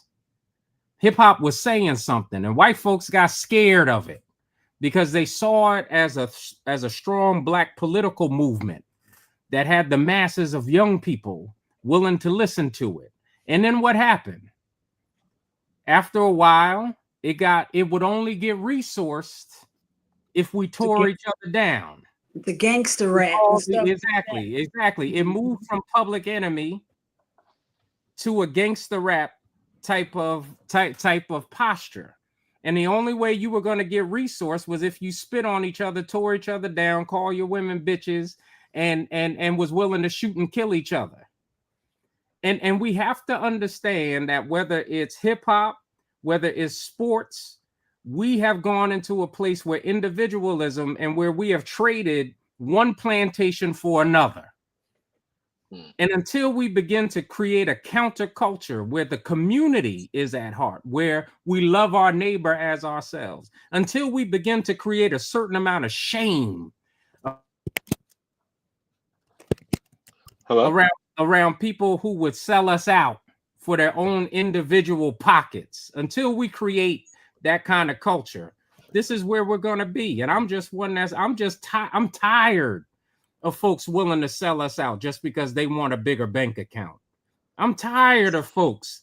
I'm tired of coddling people and trying to convince them to come along when they don't care about when they don't care about Black women dying at 7 times, when they don't care about brothers and sisters shooting each other in the street, when they don't care about housing because all their housing is taken care of. And so I think we both do the best we can, but we also have to start calling a spade, and we have to create some shame in our community around selling us out. I'm sorry, I'm just on that. That's just where I am. Right? You better not apologize for that. No, not at all, not at all. And also, the dumbing down and the lack of real info or the correct information and a sea of misinformation. You know, like you said, this is since when did January 21st is when they transition, and we are October 31st and 10 days after that, and it's felt like we've been in this for 4 years. And the agenda with Project 2025, when they came in, and how they have accelerated to just undo and to bring things back, and to the point, this immigration policy to limit, I think that was one of the things that stood out. Only 7,500, and only concentrating on white South Africans, and where you had people who were swimming, walking thousands of miles to get here and leaving behind countries because of how they were treated. Now people are being flown over on planes and given keys to a house and SNAP benefits that they take from people. You know, it's just really crazy where we are now. So you're right, Pastor Boyer, and to see why people aren't running to vote and stop this, or how this even had a second chance, is really crazy to me. And if I could just add, because I think it's really important to say, because the vast majority of Black people get it. You know, so I do want to say the vast majority of Black people get it. At the end of the day, when it's laid out in front of folks, like this election in New Jersey, I think after Tuesday, you're going to see a greater Black turnout than had been previously. And you are going to see a more engaged electorate, because when it's really just laid out there plain, the majority of Black folks get it. And so we put a lot of time over, you know, the few, when that is not the case for the many. And so I do think it is very, very important to say, here in New Jersey, I think you are going to see an increased Black voter turnout. I think you're going to see a lot of people who have made a very pragmatic decision, and folks that understand that the liberation of our people goes long beyond any one given election cycle. It took multi-generations for us to get here, and it will take multi-generations for us to get out. And the last piece I just want to say that I think is important is as bad as things may be right now. It was, again, because of our ancestors who engaged. They didn't like Lincoln. They didn't like none of these. They didn't like none of them. None of them they thought was a full ally, but they made pragmatic decisions in the context of these United States in order to get us free. No matter as mad as we may be, as bad as things may be, at the end of the day, at least at this moment, we are not in the same conditions we were in 1850. Now we have an administration that is trying to get us there. Right. But whether or not we go there is fully dependent upon whether or not we respect the work of those who came before us. I think that with the attitude that many people have, they say they're tired of fighting, but I think that misses the point of what you just said. We're always going to have to fight, right? We are Black in America. We are always going to have to fight. We need to be able to pick who we'd rather fight. Voting is a tool by which, because a lot of people, when they're apathetic, is because they're not involved in organizations. Right. They're not involved in civic organizations, and so they think it's just about voting. But everybody who's involved in an actual civic organization, whether it be a block association or an organization that does something to help their community, understand the importance of voting, especially now, because it's like, I'm going to have to be out in these streets. I'd rather be out in the streets for just Gaza than for, should the 14th Amendment be that? Should they get rid of my congressman? Should they keep arresting my local politician? Should they racial profiling, the Kavanaugh rule? Like, when you look at that, literally the Supreme Court justice said, if you look Latino, that's enough to stop you. And you still have many Latinos voting for the Trump candidate. I'm like, they literally said, if you look Latino, that's enough. That's enough to stop you. That's enough to frisk you. That's enough to hold you, right? That's enough to detain you and force you to prove your innocence. And it's like, nah. I think that a lot of it is, and a whole lot of white folks are happy with that. Yep. Yes. Real clear about that. Yes. You know what was interesting to actually, I don't know if anybody pays attention to Anna Navarro, but I listen to her a lot. And she's is in Florida, and she, was given airspace to the Cuban community in Florida, and how they were saying that how this past election, how they campaigned, the Republican Party said, no, we're not coming after you, no, we're not. And then fast forward, of course they came after them. And they were really shocked that they came after them. That's the part. It was like they really believed that they were not going to be subject to everything that was going on. So that was, because quite frankly, the Black community did come out and vote in the last presidential election. We came out and we really did, and of course it can't just, we have to have our allies and everybody voting together. And if and if you listen to President Obama and some of his, like, listen, we can't do it alone, and the numbers that came out, but people, like, this is against, like, the grocery prices went up, everything that they said that they were going to do that brought people to the polls to vote for them. They just didn't do any of that. They just took care of the 1%. And people, like you said, they're still, I don't know, they're still like, I don't know. Just to have a conversation is still unbelievable. So to your point, Pastor Boyer, I do think us collectively as a community get it, but it just can't be us out here voting. What does it mean for the state police to work with, for you as an organizer, someone who does this stuff, what does it mean for the state police to work with ICE? And because everybody on this, all of us right now on this call look like we could be immigrants, right? We look like we could be undocumented. We look like we could be targeted, which is why when Black people are like, hey, this is not our problem, it is our problem, because all of us, citizens should be get rid of some of us because we've been here for 400 years and they're happy.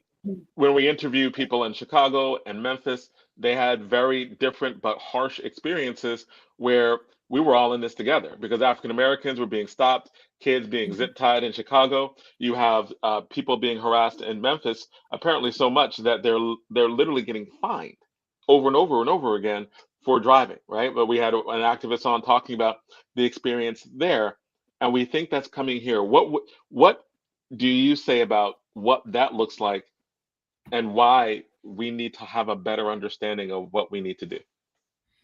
Yeah, I mean, let's just look at what's going on. We have one candidate who's talking about taking the handcuffs off of police, and who is blatantly, absolutely against the Immigrant Trust Directive.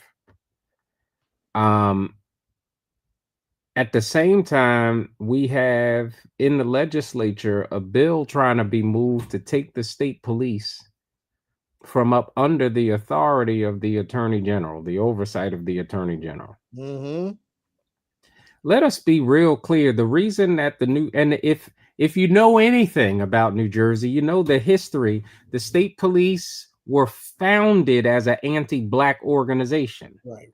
As an anti-Black, anti-immigrant organization. Fathers of racial profiling. Exactly. It was founded in its founding documents, its founding work 100 years in. Black was to be anti-immigrant. That is the roots of the New Jersey State Police. And we know the history of the New Jersey with racial profiling, et cetera. And right now, because Trump is in office, they see the perfect opportunity. And with what's going on in this election, they see the perfect opportunity to come up from underneath the accountability of an attorney general, because there's been some level of oversight, there's been some level of reporting of bad actors, there's been some level of going after them, and this has been some of the most scrutinized they have ever been. And this is why elections matter, because now, if they get their way, they come up from under there, and preferably they come up under a Republican administration, which is up underneath a Trump administration, which is rolled back the Civil Rights Division, which is the last stopgap to hold police in state and localities accountable. And so you have to, so when we totally disengage and pay no attention, voting doesn't matter. And then when you get your ass whooped by police in the street, you're wondering what happened. And it's not to say that they're not bad actors underneath any given governor or political party. We all know better than that. Right. But sometimes what we don't realize is how much worse things could be.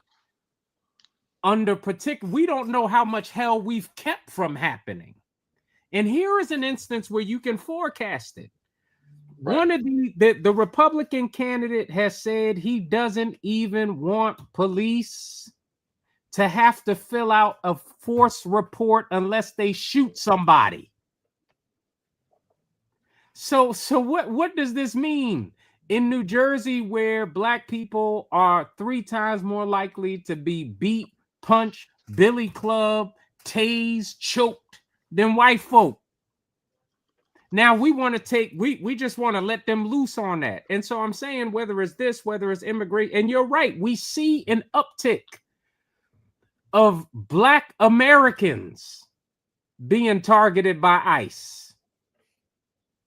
Because anybody can, and please, let's not forget that these same people have come after the 14th Amendment. Right. Yes. So they're trying to roll back birthright citizenship. So when we talk about what's going on with immigrants have nothing to do with us, immigrants are standing on the very thing that Black folks put in place in the Constitution, being that if you're born on American soil, you are an American. That is as Black as any of us on this line right now. And the fact that this administration is trying to undo that, and then at the same time, they are working to put together a paramilitary force within The Every Trump state. administration that is about controlling Black communities. Every state. What are we doing if we're not engaging now? If you never thought, I don't give a damn that every election we said this is the most, if you can't see that this is the most critical right now, you don't want to see it. Right. And is there any? I want to move on to the issue of education. That is a clear difference between them two. But is there anyone have a question or want to add to this point? Because I can't overstate. But I'm a debate coach, read a lot, right? And part of the training, what we train students to do, is to look at news and make predictions based on that. And when you're looking at racial profiling, the Kavanaugh rule that the Trump administration fought for successfully, right? While the case is still going to be decided, it's not fully decided yet, but they said you can continue to do what lower court said was unconstitutional, which is you can't stop someone because of how they look. I mean, it just seems like I almost think that we undercover it, that we don't get it, right? You said, when you read Kavanaugh, I was like, well, 1 in 10 people in Los Angeles are undocumented, so that's a lot of people. So if you see someone who looks Latino, well, might as well stop them, right? Like that's how it reads. That's not even an exaggeration, right? They look Latino, and the case, right? The case is of a citizen who looks, who is a Latino citizen who speaks Spanish and was around like a Home Depot or something like that, right? And so it was like, he looked Latino, so we stopped him. And they were like any of those 4 categories. It doesn't be even all 4 of those random categories. It could be any of those categories. Literally, if the decision specifically is if you look Latino, they can stop you. Why any Latino will vote for anyone who voted for that, I do not know, right? Because it's like, we will spit on your face, we will take you, and we literally constitutionally can stop you. The case is they took him, they threw them on the ground, right? They asked him if he was a citizen. He was like, yeah. And they're like, prove it, right? And they threw him on the ground, and then it was like, oh, here's my ID. He gave him his ID, and they took it. They didn't even give it back, right? They detained him, right? So they abused him, and Kavanaugh's like, well, you can always sue. So when you have a situation like that is that blunt, and then you have ICE that has more beds in it than like the federal prison system, some god awful number of newly recruited people who articles are coming out that they're not even well trained, because how could they be, because they just recruited a lot of people for that, right? And so when you have that situation, it just seems explosive, and my head explodes, and I think your head is exploding, because you're like, yo, why isn't everyone up in arms? Why are still people talking? A+? One candidate said all of that A+. A+. And there are Black people who are like, well, he'll take pictures and eat pastrami sandwiches with you. Right. And some folks like that. Right. And that's enough to ignore A+ for actual racial profiling. And getting a police force that this candidate said he hates sanctuary cities, they should be dismantled, which means the state police need to be working with ICE in our communities to do the stuff that we already see all over the country. To the point about why would any Latinos vote for that, I think there's 3 things at play that we have to understand, and of course we have to ask the same questions about the small amount of Black folks that come there. I mean, that do similar things, and on the Black side, I could tell you, most of which I know, whether in campaign photos or inviting to churches, it's all about individual deals. So whether they're people who getting a check because they're paid by the campaign, or whether they're people who are anticipating a check, that's that. But on the Latino side, there's a couple of things that I think nuances that we need to understand. One is that we oversimplify Latinos. You have white Latinos and you have black Latinos, and you have Latinos that are somewhere in the middle, which are really mixed up with indigenous people, and mixed in with black, right? So there's a large spectrum that we throw into the Latino bucket, and it has been the tool of the oppressor, because the day that black folks across the diaspora understand that we all black is the day white supremacy is in trouble. So I despise any discussion when folks are talking about foundational black folks, foundational America. Oh, right. I despise that, because we're buying right into a tool that's not only used here in America, is used in South Africa, is used in Latin America as means of separating African descended people. Amen. Because the day that we across the diaspora realized that we was all on the same boats, we was just dropped off at different stops, is the day America and the whole globe, Western civilization, is in trouble. So that's one. There are black Latinos, there are indigenous Latinos, folks that are, and folks mixed up in there. And then you have white Latinos. And so you have a tremendous amount of white Latinos that vote for Trump.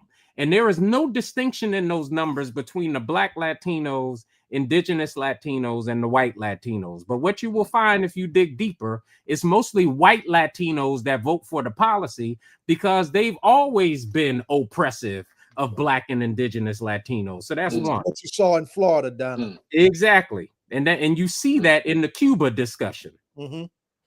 Two, you have some of the folks that are less, some may be black and some may be more on the indigenous side, folks who are striving to whiteness and to assimilate. So folks who actually believe that, well, at least I'm not black, so maybe if I go in here, I can assimilate and become white. There's this hope to become white, which is what happened with Italians and Greeks and Polish and everybody else that came here that wasn't Anglo, that assimilated into whiteness. So there's a point. According to James Baldwin. Exactly. So there is that piece that we have to understand. So I think it's important for us to understand the nuances in all of that argument. And that it's not quite black and white, and that we need a deeper analysis in order to understand why that all takes place. I threw myself.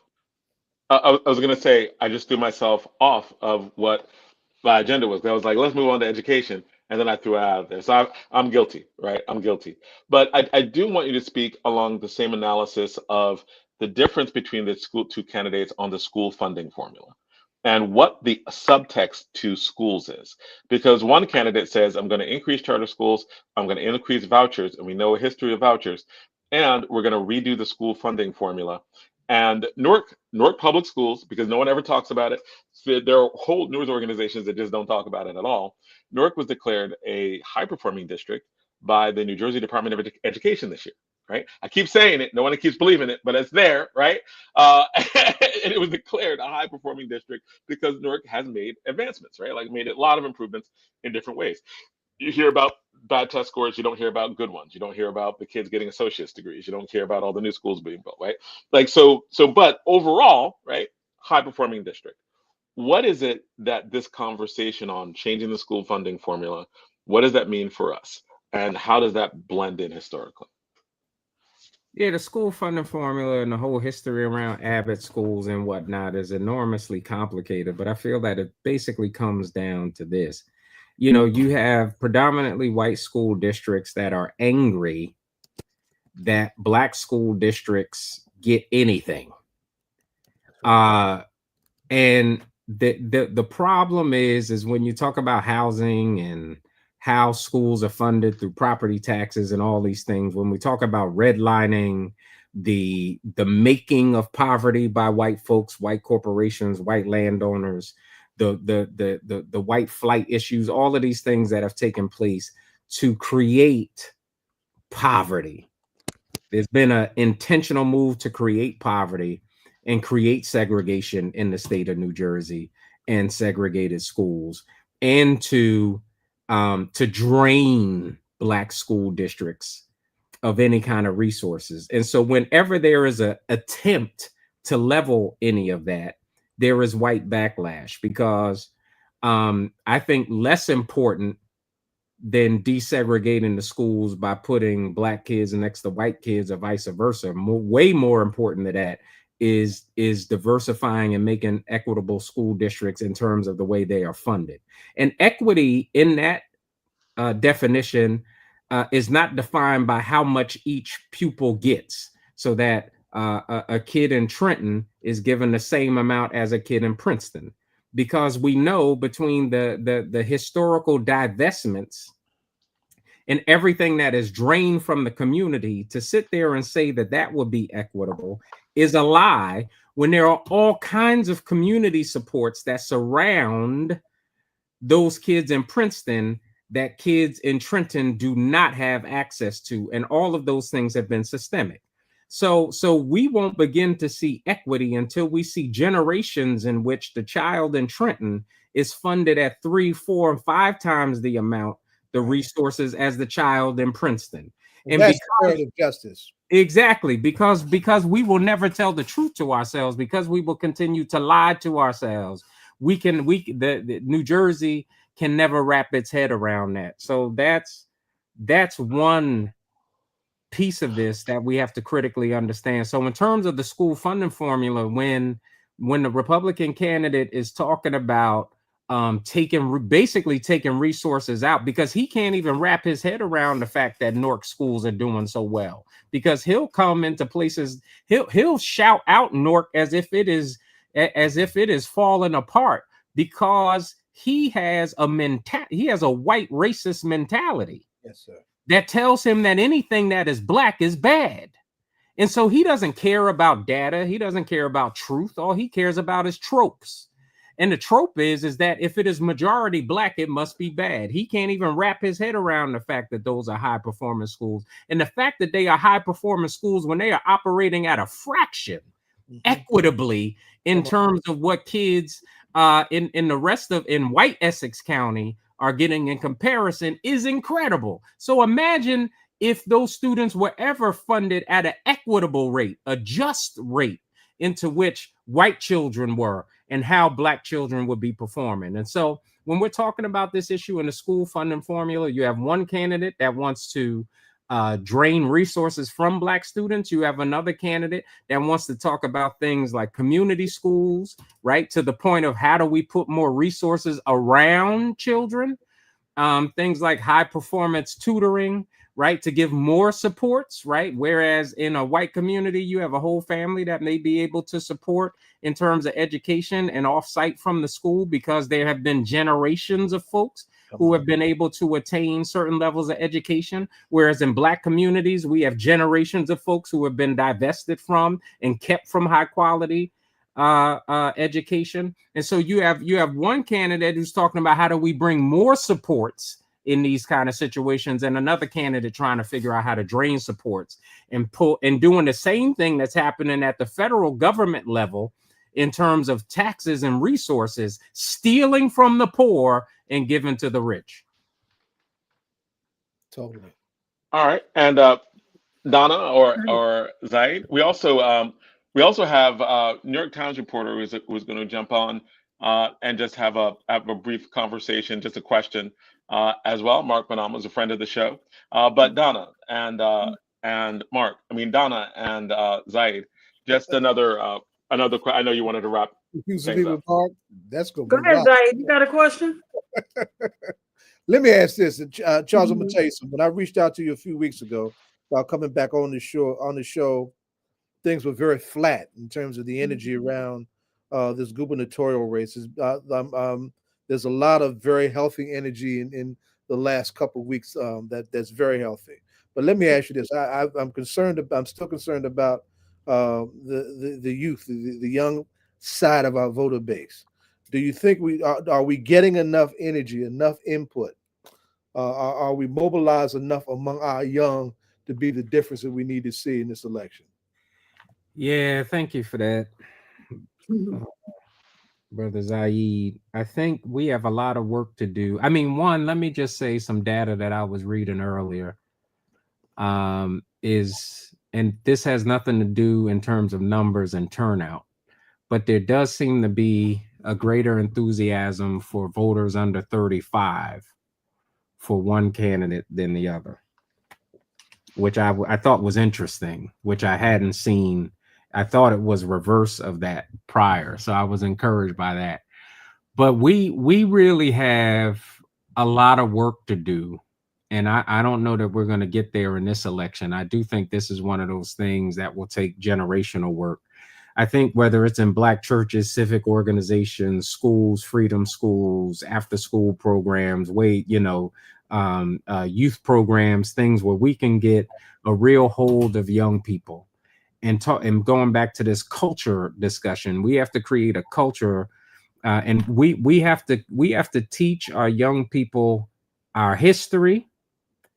We have to teach them why and how civic engagement impacted the lives that they're able to participate in now versus being born on a plantation. We have to teach them why now they even have the right to vote. And in places like Newark, they can even vote at 16. There's a history attached to that, and that they should not take that lightly. And so if there is a group that I have more compassion for and think that we should put a lot of work into, and we should start this as soon as we're teaching them to read. Right. Upstairs, I in our house, we have what I call the Black reading room. And this room is just books in there, and I got all my books in there, and we got all kind of African art in the space.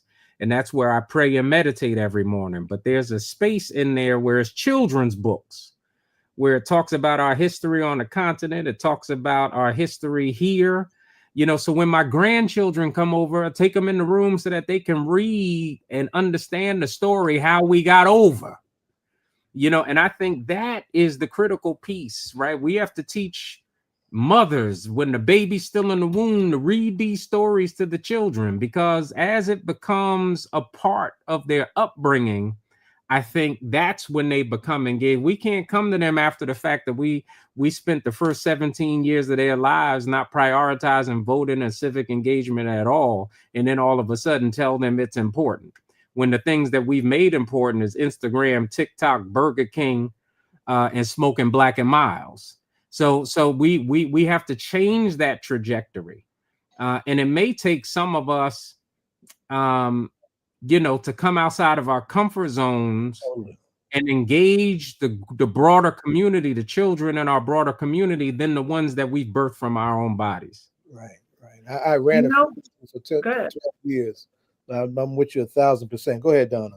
I was just going to say, Pastor Boyer, when you said that, it made me think of Source of Knowledge and Masani and that whole team over there. And pre-COVID, what they were doing, like the Saturdays, like have breakfast and read, like everything they were doing around reading was just, fabulous. And the spaces they had there. I'm sorry? I specialize in children's books. Right. And I think there's a lot of Black bookstores that we still have in our community. I know there's one in North Philly. Last I checked, there was one in North Philly. I know there's one over in the city, but our Black bookstores, I know when you walk in Source of Knowledge, and I say that to say, especially over these airways, I was listening to talk and they shouted out Source of Knowledge. And I know that they had just done something with Supreme Court Justice recently. It's that we should, I know that was like, at one point I got to the point where all the kids in my family got nothing but books, but take the opportunity to take your children to the source of knowledge. If you don't have a room, like Pastor Boyer just said, in your house, get in the car and go to Source of Knowledge. I will tell you, it will be the best thing. I will just say, thank me later. That store, the way she has it set up, the kids will be so excited. She's very thoughtful.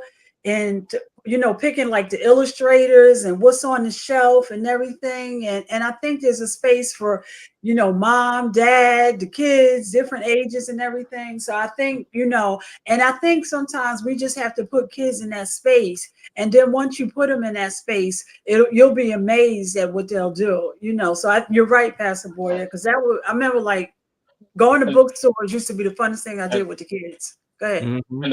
And I love source of knowledge too. It's like one of my favorite places since I was a kid. I wanted to bring in the reporter, a friend of our show since when he worked with Tap into Newark, and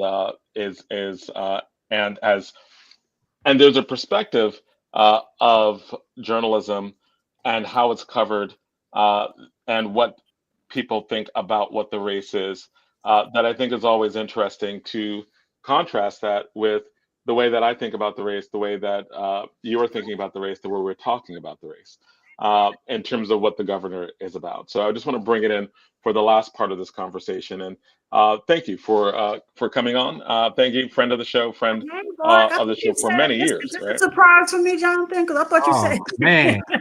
Oh, no. You actually. Y'all done set me up now, Jonathan. You done set me up. I got no, not at all. Not at all. Come on, Reverend. Nah, this is my friend. This is my friend.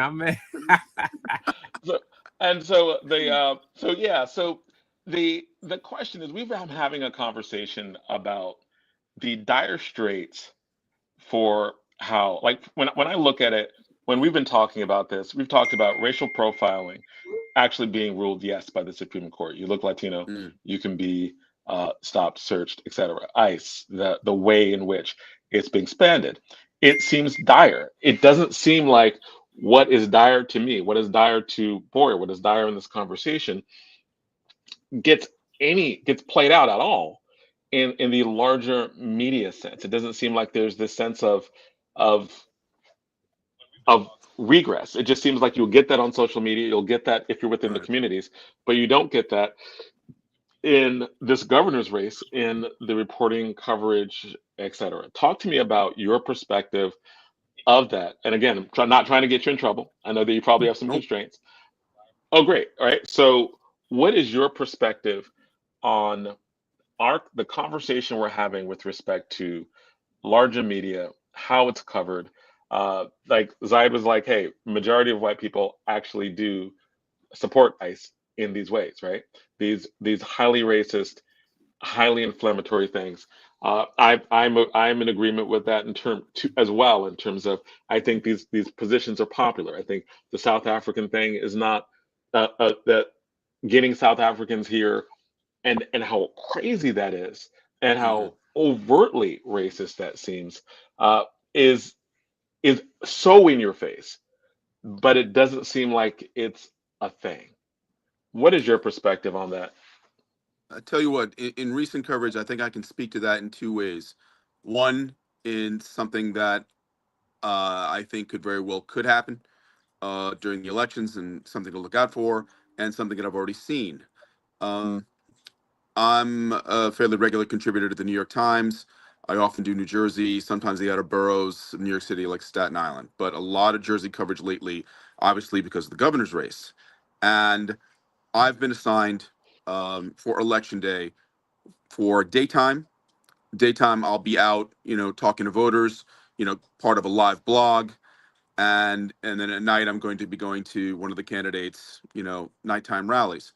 What I've been basically thinking about, what's going to be happening during the day, is the idea that there will be Department of Justice monitors in the streets, particularly in Passaic County, which I think is going to be a critical county in this election because of high amount of Latino voters. Latinos in 2024, at least, broke more in Passaic County than expected for Donald Trump. And it's a big question is, well, Trump's not on the ballot this time. It's Jack Ciattarelli, who many people see as being very, very close to Donald Trump. Will that same factor play a role in an election that's expected to be very, very close? And, you're going to see friction that way because obviously a lot of the people, if we're talking about Passaic County, who are voters where the Department of Justice is approaching saying, okay, we're concerned about voting irregularities. These are people of color. These are brown and potentially black people. So you're going to see a lot of tension with that. You could even see counter tension because normally the New Jersey Attorney General's office, they're the ones in charge of elections on election day and correcting and observing and keeping an eye out for election regularities. So you're going to see something potentially in the streets, and we're going to be keeping a close eye on that. In terms of what things I've already seen, I covered a rally recently way down in Wildwood, right? Deep South Jersey, right? Getting close to where Reverend Boyer is, but even, further all the way down there. And, part of the dynamic in this race is this was part of a profile that was just published this week about Jack Ciattarelli. And in the front part of that rally, it's classic Jersey Shore, right? There's a tiki bar on the left off the boardwalk, and there's a roller coaster that's closed for the summer on the right, and there's Jack Ciattarelli in the middle. And Jack Ciattarelli, has been an effective campaigner in terms of his personal touch. He's out there. He's throwing "Make New Jersey Great" hats out into the crowd. I'm talking to voters. A lot of voters are saying, hey, we're worried about our electric bills. We're worried about our property taxes. Those types of nuts and bolts pocketbook issues that voters are thinking about going to the ballot. But of course, in this election, Trump, he looms over all, right? And polls have indicated, at least 50% of the population, according to one poll, Trump is a very important factor in this election. So who comes out towards the end of the rally? Jack Ciattarelli, he's made his remarks. I spoke to him briefly. He goes off to his next stop. And then this guy, Jack Posobiec, comes out. Jack Posobiec is, a right-wing activist and influencer. He spoke at Charlie Kirk's funeral in Arizona. And he comes out there and, look, depending on your point of view, and, I'm just trying to quote what the man said, but some people could say, to certain ears and certain readers who I've spoken to who've since read the comments I'm going to reiterate to you, they're saying, whoa, this is a dog whistle. A demographic dog whistle. They're saying, how we're going to remember Charlie Kirk? We love Charlie Kirk so much. They've got a portrait of him up on the stage. They're having a candlelight vigil with their cell phones. We're going to lock everybody up. We've got the Attorney General's office. We've got the FBI. Some guy in the crowd yells out, hey, alligator Alcatraz. This Posobiec guy plays to the crowd, hey, I'm here in New Jersey. We don't have a prison here in New Jersey left. We're not a prison in New Jersey yet. So fine, what are we going to call it? The Boardwalk Brig? Okay. And so when you're seeing that, right? Right. What conclusions are you drawing? Like what is the and how does that play into so what I'm hearing is all the stuff that there are some obvious dog whistles that are there because that will help. That is part of the base, right? That is part of the New Jersey base that is coming out, right? And is energized by those things right. that are there. Right. We need to. This is a conversation that we also need to continue to have. But Reverend Boyer, I just wanted you to respond to what you heard. I want this interaction of there's that, here's that. What is your analysis? I mean, Mark is spot on. I mean, I know a lot of folks would disagree with this. But it's just the truth. Whether it's Donald Trump or even the support that Jack has, which is mostly rooted, because remember, Jack has a lot of the support that he has this go around. And this is somebody who has expressed pre-MAGA Jack some level of, I used to think of him as a decent human being. But the country is thoroughly divided right now. Thoroughly. It is thoroughly divided. I mean, it's 50-50. Right. And when you take Black folks, people of color out of that mix, the majority of white folks vote for MAGA. That's just the truth. The majority of white men, the majority of white women are okay with racism. Right. Totally. Now that's just what the numbers say. They're okay with locking Latinos up with throwing, they're okay with it. And folks will say, oh, it's pocketbook issues, it's this and that. And just because I care about this, it doesn't make me a racist. Anytime that you're willing to allow Black people, Latinos, brown, the other to be damaged for your own good, that by definition is racism. And so I respond to that like there's no surprise with me. There is no surprise, because I have yet to see a moment in American history where the majority of white people were not racist. Now, I'm not saying all white folks, but the majority. There has yet to be an election where the majority of white folks did not go for the option that did not primarily benefit white people. And listen, and I would say, to critique what I just said, not what would primarily benefit white people, what would primarily benefit racist white people. Because if white folks primarily voted for what was best for humanity, it would best help all of us. But that's just not what we see. So that's my reaction, and that's why I fight vigorously the way that I do. It's going to be interesting to see. I'm sorry. Go ahead. I was going to say, I know we've reached the time at the end of this segment, and this is, and forgive me for bringing you on right at the very end, because this is like the beginning of a larger conversation as well. But I wanted to really have this get out the vote. Vote is important. Get out and vote in this, and a discussion about the issues that are important to our communities, to get as many people out to vote as possible.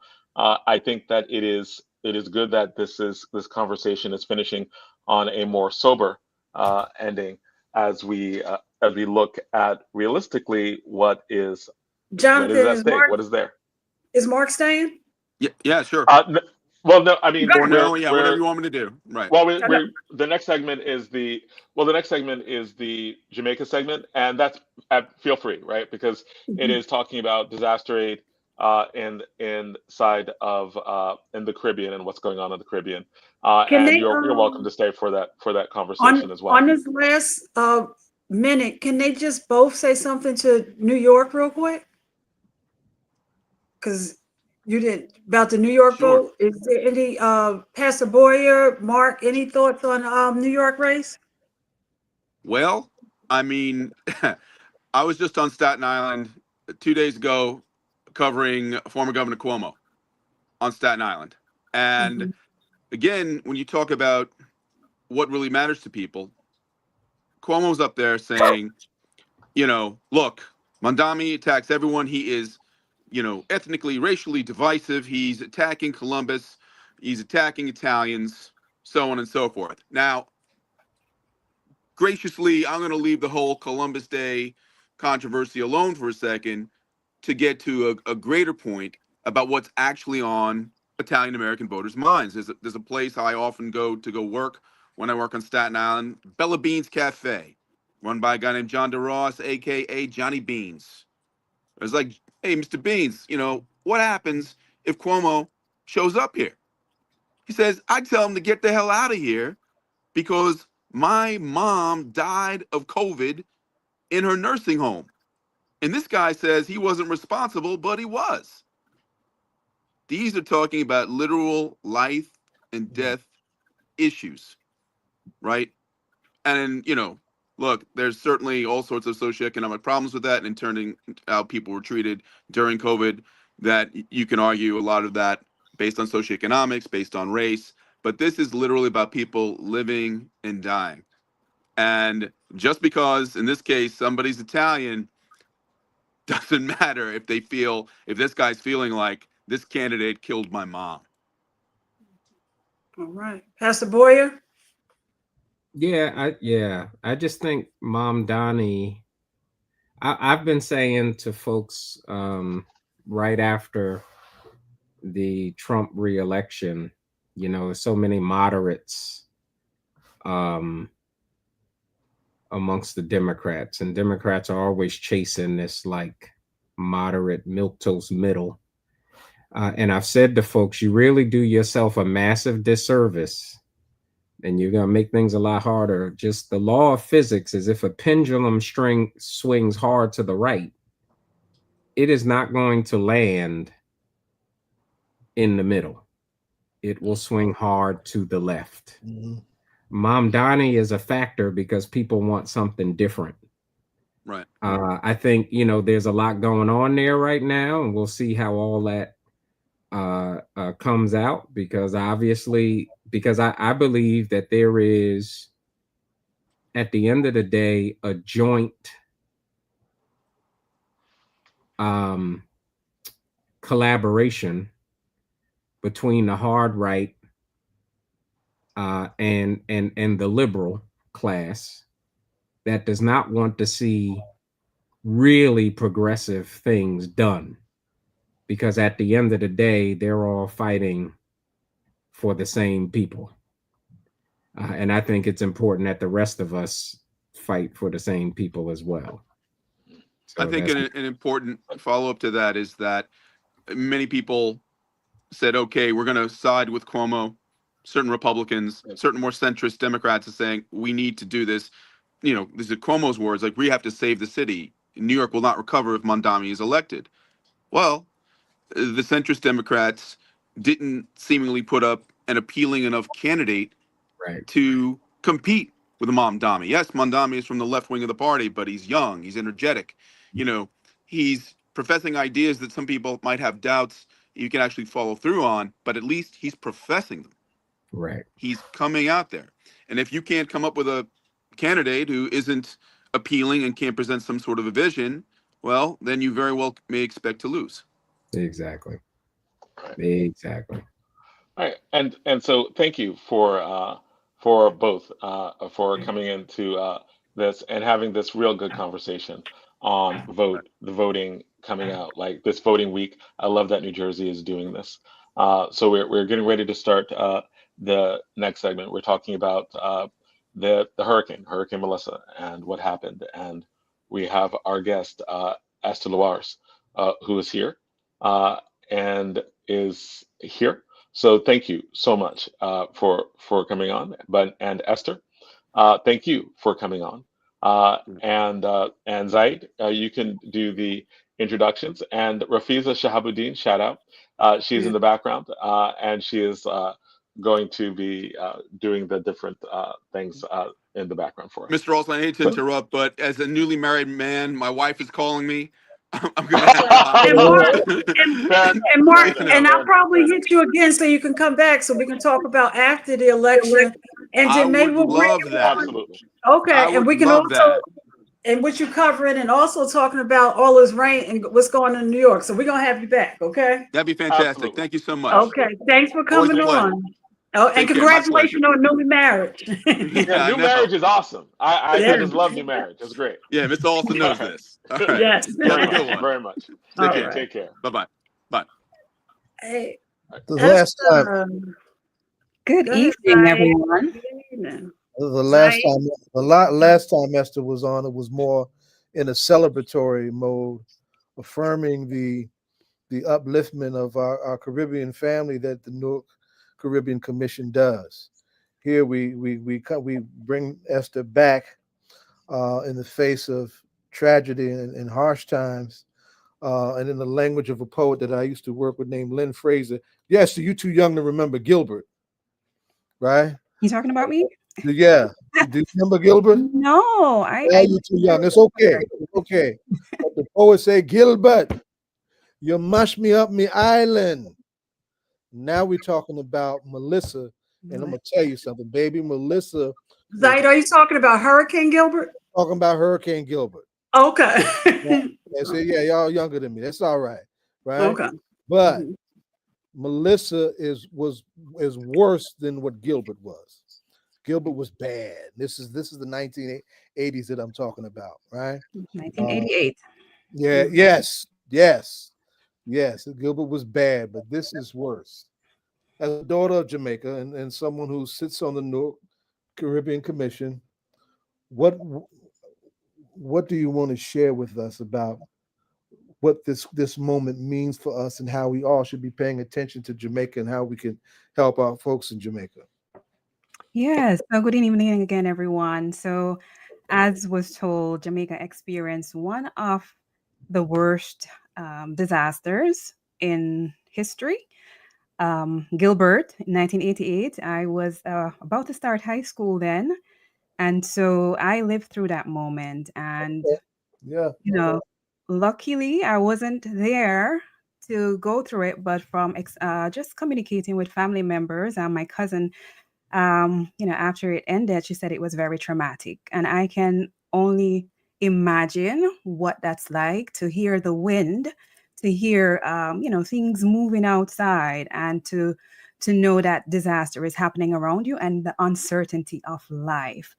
And so Gilbert was nothing compared to this. That was a Category 3 hurricane. Right. Melissa was a Category 5 hurricane. And with that, that was about 185 miles per hour winds that impacted the southwest of Jamaica in St. Elizabeth. And so that was the eye of the storm.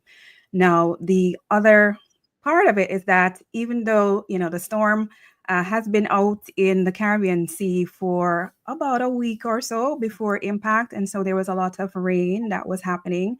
And so even though it was just the southwest, that the eye, where it entered Jamaica, there has been widespread disaster because of rain, because of flooding, and the wind, especially. So I'm from Portland in the northeast, and so everywhere there is disaster, but definitely where it impacted in St. Elizabeth, Westmoreland, and where it exited in Trelawney, those areas, major disaster. And when I say major disaster, roofs gone, houses, boarded structures have completely dissipated. Individuals are without food, without shelter. And so it's important, if you are listening to me and you hear the stories, you've never heard about it before, you can go online. The website that was shared before, supportjamaica.gov.jm, that is the website that you can go to, and that's the portal that we're encouraging everyone to go to. So there's also a link to donate. You can get other information. If you have family members that are there are resources that they can point people to. And you mentioned that I came on before representing the Caribbean in the Caribbean Commission, but today I'm just here as a daughter of Jamaica. Daughter of Jamaica who migrated here over 30 years ago as a teenager. And, I've lived in New Jersey since. And so I just want to galvanize the community, right? The Caribbean community. You were talking earlier about how we need to just see ourselves as one, right? Unity. And so with climate change and everything that's happening, today's Jamaica. And once the storm left Jamaica, it also went to Cuba and Bermuda, and also our Haitian brothers and sisters were also impacted. But Jamaica got the brunt of the storm, the major disaster happened in Jamaica. And so, yes, if you have any special ideas or projects or donations or partnership, if you are skilled in certain areas, and when I mentioned before, so the agriculture sector, roads, bridges, electricity, a majority of the island is in dark. The telecommunication system is down, so people cannot communicate with their family members to find out if they're alive. And so far, there is confirmed 19 deaths with the possibility of 24 based on reports, but 19 official deaths so far. So if you want to communicate with, if you want to visit, to do any outreach, mission work, the email that's been shown, disasterresponse@jamaicaembassy.org.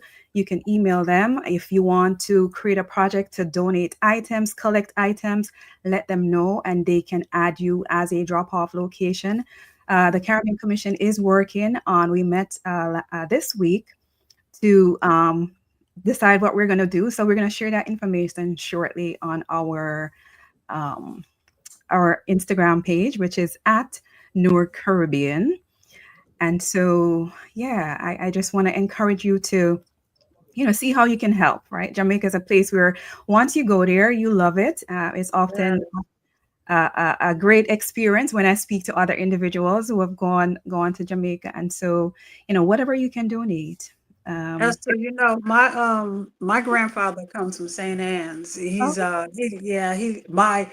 he left in 1930 and he came through Cuba, had to stay in Cuba for 3 years, and then he came to Orange, New Jersey, where my father settled my father in my father's side of the family. But when I got older as a travel agent, I have spent a great amount. The Jamaica Tourist Board is, and when Butch Stewart was alive, they really believe in educating. You couldn't sell Jamaica. They believe in let you touch Jamaica. So to go back and bring people, I have seen everything, probably every part of the island other than Port Antonio. And I designed it. Yes, from Treasure Beach all the way to, and I think of over the years of going and seeing the growth, like getting the roads up and, I can even remember them doing the road to the Montego Bay, the high, low highway, go around and all of that, or coming down through Fern Gully and just doing all of that. So from whence it came and you go, and I can even remember getting off on the tarmac, and then I was so upset when you had to get out in the airport, now, it seems like Melissa has possibly rolled Jamaica back. I mean, because the roads were up and running and everything was really, really beautiful. And so just to see some of the pictures and, in terms of, how roads were just dismantled and how it, drives from one side of the island have been tremendously broken down because of the road. But I think CBS, it took them like 4 hours to get from Kingston to one area. And they were only able to get sell in one location of the island and everything. So I can imagine the tourist board, and like you said, if people want to do mission trips, so there's going to probably be just to know how Jamaica is in terms of educating. But it seems like the partners that you may have had in the past with the U.S. is that partnership. I know I've seen some pledges from UK already that what they were going to do in terms of Jamaica. Has the support from the U.S., has that come, and what has that looked like, if any? So from just listening to, the reports, there are private partnerships that have, committed to that. And I can't confirm as to what, the actual, but I do know that from the news again, that President Trump has committed to help. So I did hear that. So that's a good thing. And I just wanted to also, say that in addition to the physical infrastructure that has been damaged, and again, landslides and trees that are blocking roads that prevent the passage. There are people who are in shelters who can't get back home because, roads are blocked. There's also that emotional aspect of it as well, right? Going through this trauma, this loss. And it's interesting that just from watching online, the people who have suffered the loss, they have also this positive perspective on life. Some of them, they're just glad they're alive. And though it is a stressful thing for us to watch and to experience, and some people still haven't connected with their families, it's good to know that people, they're still hopeful, right? So in September, I was fortunate to be at the Jamaica Consulate. So the Jamaica Consulate, which is led by our Consul General, Miss Alciel Wilson, CD. They had an event with the Prime Minister. And so he was, Dr. Andrew Holness, just giving the report as you were talking about the improvements that we've made and the progress that we've made over the years as a country. And so we've taken a major step back. And so we definitely want the community to help however you can. however small you think, right? If you know someone that's of Jamaican heritage, speak to them. If you've never spoken to them before, communicate with them, ask them, how you can help. Might be they have a family that needs help. As I said, houses have been destroyed, roofs have been taken off, businesses, hospitals, gas stations, police stations, everything that you can think of, especially on the west and the southwest area. So, my contact information is being shown. Info at Esther Lewars is my email. And you can find me on most platforms as Esther Lewars. And I also want to point out that there are some other organizations here in New Jersey that are doing great things. For example, the Jaja Foundation. We have the Caribbean Medical Mission, and we also have the Jamaica Organization of New Jersey. So those are some organizations that you can also search them up. And if you need their contact, send me a request or email, and I will definitely reach out to reach out. Put that in the chat too. Go ahead. One of the things I have seen, Esther, that really inspired me is that Rio Negril has a website up, and people who were traveling there that have not been able to get home have been posted on that website. And one of the tourists that were there visiting said that they didn't have any, that they couldn't get to food, and they were out walking, and they had met some local Jamaicans who lost their house, but they were feeding the people, and how they were moved. So to your point of resiliency and positive, that people literally lost their house, but they're still doing to help each other, and community is still fully working over there, and people are living it every day in spite of. So that was a very beautiful testimony I saw. Oh yeah. So a lot of the cleanup, we have one government, and they're making their rounds to get to everyone, but it's the community and the people that are, trying to move those trees and clean up things. And so, yeah, definitely. And so early they said flights were going in, and I haven't, because I came home and got right on. Have people started coming home yet, or they just are bringing resources in now? So I know as of yesterday, they had the first few flights of items that were being donated. The Montego Bay Airport had major damages, so it's a Norman Manley Airport that's open, as well as the airports that's in Portland. So there's a small airport that they're also going to try to open up for at least some private flights. And another key thing that was donated are individuals who donated helicopters, because again, roads are blocked. So they're waiting on helicopters to be able to transport people around easily.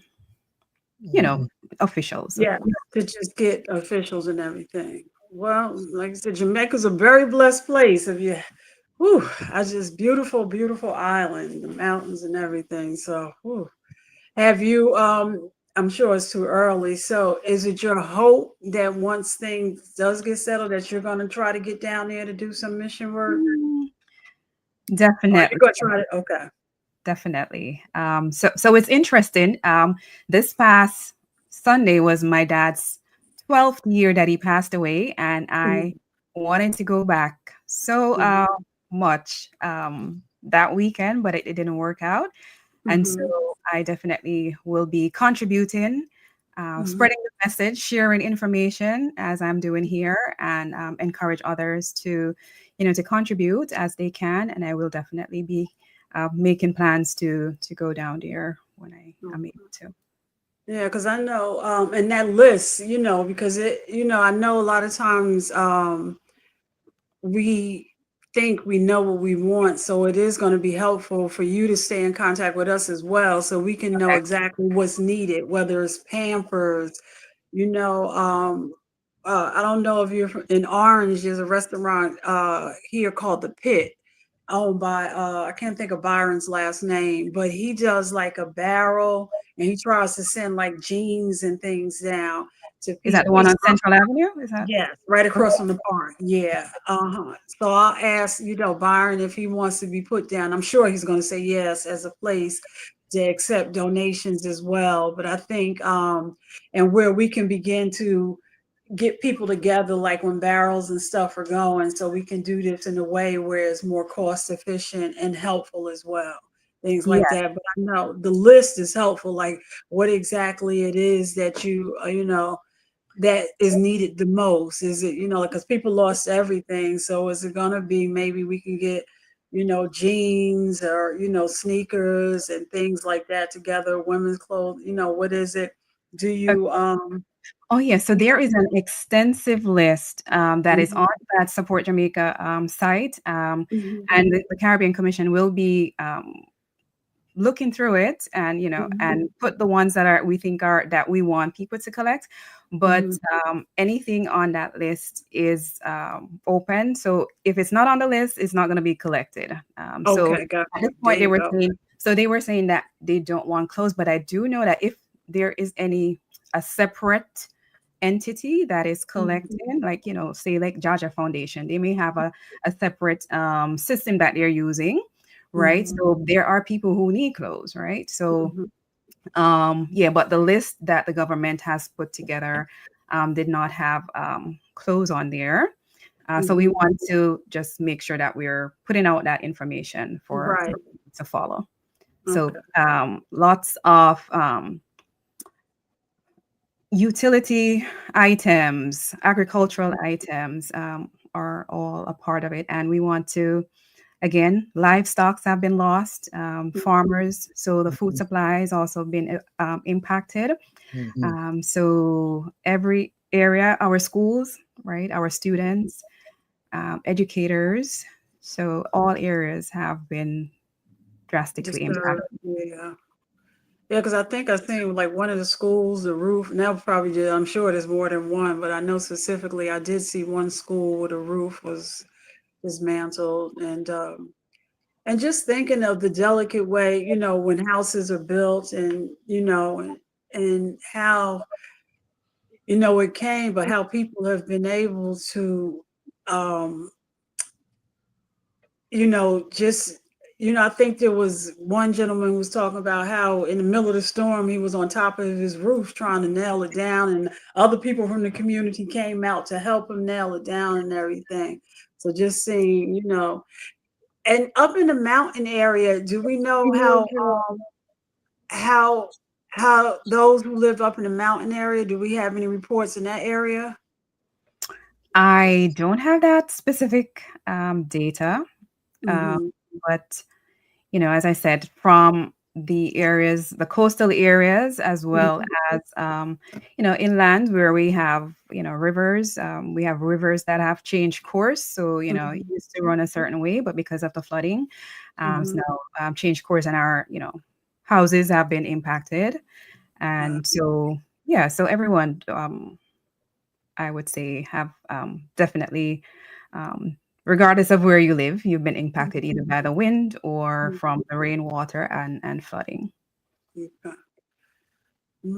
All right. So disaster response at jamaicaembassy.org. So it's all email. So there's no phone contact. It's basically through email and websites. That's the information that the Ambassador Anderson, gave out in a town hall meeting. And so that's if you're interested in going down for a mission trip, the embassy's website and that email. If you have any special strategic planning, or if you're skilled in certain areas and want to contribute, that's the email that you want to contact to let them know so that they can help to coordinate. For those mission trips as well, there is a document that's online that tells you what is needed and how you can go about organizing. And for special donations, there is a system in place where if you're donating certain things, right? So when you go through the customs, usually you have to pay. And so you have to let them know what you're doing so that those fees are waived. Okay. That's important too. Okay. Gotcha. Yes. Esther, how are you? I mean, how are you? How were you processing this? How was your family processing this? How were folks that you know from the island? How you doing? So it's a little nerve-wracking. Seeing the images, it's heart-wrenching because, as I said, I lived through Gilbert and it was a very traumatic experience for me. So knowing that this was a category 5, 185 miles per hour disaster, I can only imagine what the people went through.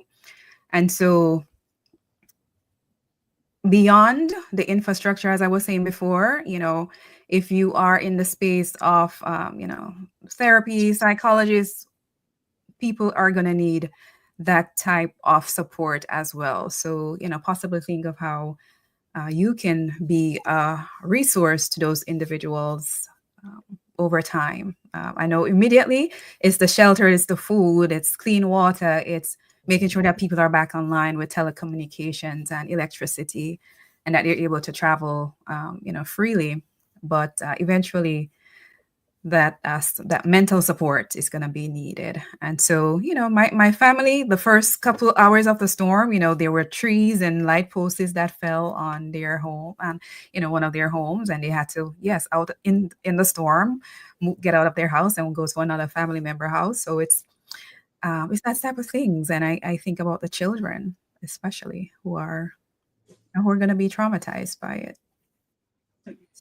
The long term, the long haul thing. And even I think the lessons globally that we have to think about how we're living that causes these type of storms as well, that the impact that we're having on Mother Earth.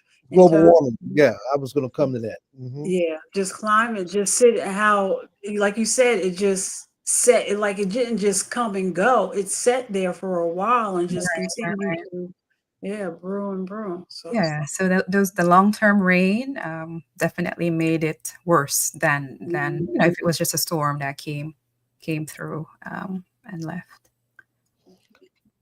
And to say that you're in the Caribbean, so you're not like rainy season is something you're not used to, but this is something different we're talking about. This is just not normal. This is very different. Yeah. And I guess what we as a community need to think about is, as you said, the long-term things that we need to put in place, right? Because it's this year, it's Jamaica, but then it could be, we're still in the hurricane season. We have a few more days getting into November tomorrow, but anything is possible, right? So could be another storm that brews and could be another island. So how do we put things and systems in place to make sure that when it happens, we are just executing a plan instead of having every time something happens to now go and ask people for, donations? How do we put some systems in place and have a mechanisms where as a community, we are ready to act and help? Because a week of being outdoors with no roof over your head and it's raining, I can't imagine how people are surviving through this. So, yeah. So, and if you looked at it, I just think about how it was just sitting there and how big it got. Because at one point it left DR, Haiti, Hispaniola, but it was so big that still parts of it was still swirling while it was over Jamaica. Effects were being still felt here and there, and so this was a massive storm. Just to look at it and to even see the pictures that they show when the aircraft went into the eye of it and how bad it was that the aircraft had to even leave. And you generally don't hear the aircraft that they had to go into these storms are usually able to sustain, but the aircraft had to leave and couldn't even stay in there. So yes, we have to think about how we're going to move so that our children don't, will be able to live, as a matter of fact. Yes, definitely. And so we just want to encourage people to support however you can. That website, supportjamaica.gov.jm. And I just want to point out that, we have some people who take opportunities like this to scam. So we have to be great cyber security citizens, and make sure that if you're typing in that website, that you're actually going to the website that has the .gov.jm on there. If somebody sends you an email, because people are doing that, send you an email with a link, make sure you look at the link before you click on it. And just be mindful of that. And if you are unsure about using this platform again, the organizations that I mentioned before, Jaja Foundation, the Jamaica Organization of New Jersey, those are the two organizations that are doing great things in New Jersey, and you can reach out to them to make donations. And the Jamaica Consulate. The Jamaica Consulate is there as a resource. They manage 33 states, Miss Consul General Wilson. And so they are also a resource that you can reach out to. To be sure, the commission, once they decide how they're going to move in an official capacity, can certainly come back here. Definitely. Any of those parties that you can identify that would be open to coming back here. It is certainly a mic that is absolutely open to those parties when they're ready. Okay, I will definitely express that to them. So thank you very much for having me, for spreading this message. Again, as an individual who was born in Jamaica and came here as a teenager, it breaks my heart to see that our people, are going through this, especially when we are making such strides towards being, the Jamaica strategic plan. There's a plan of how we're trying to get to this excellent place, in terms of infrastructure or educational system, the tourist system, as was mentioned earlier.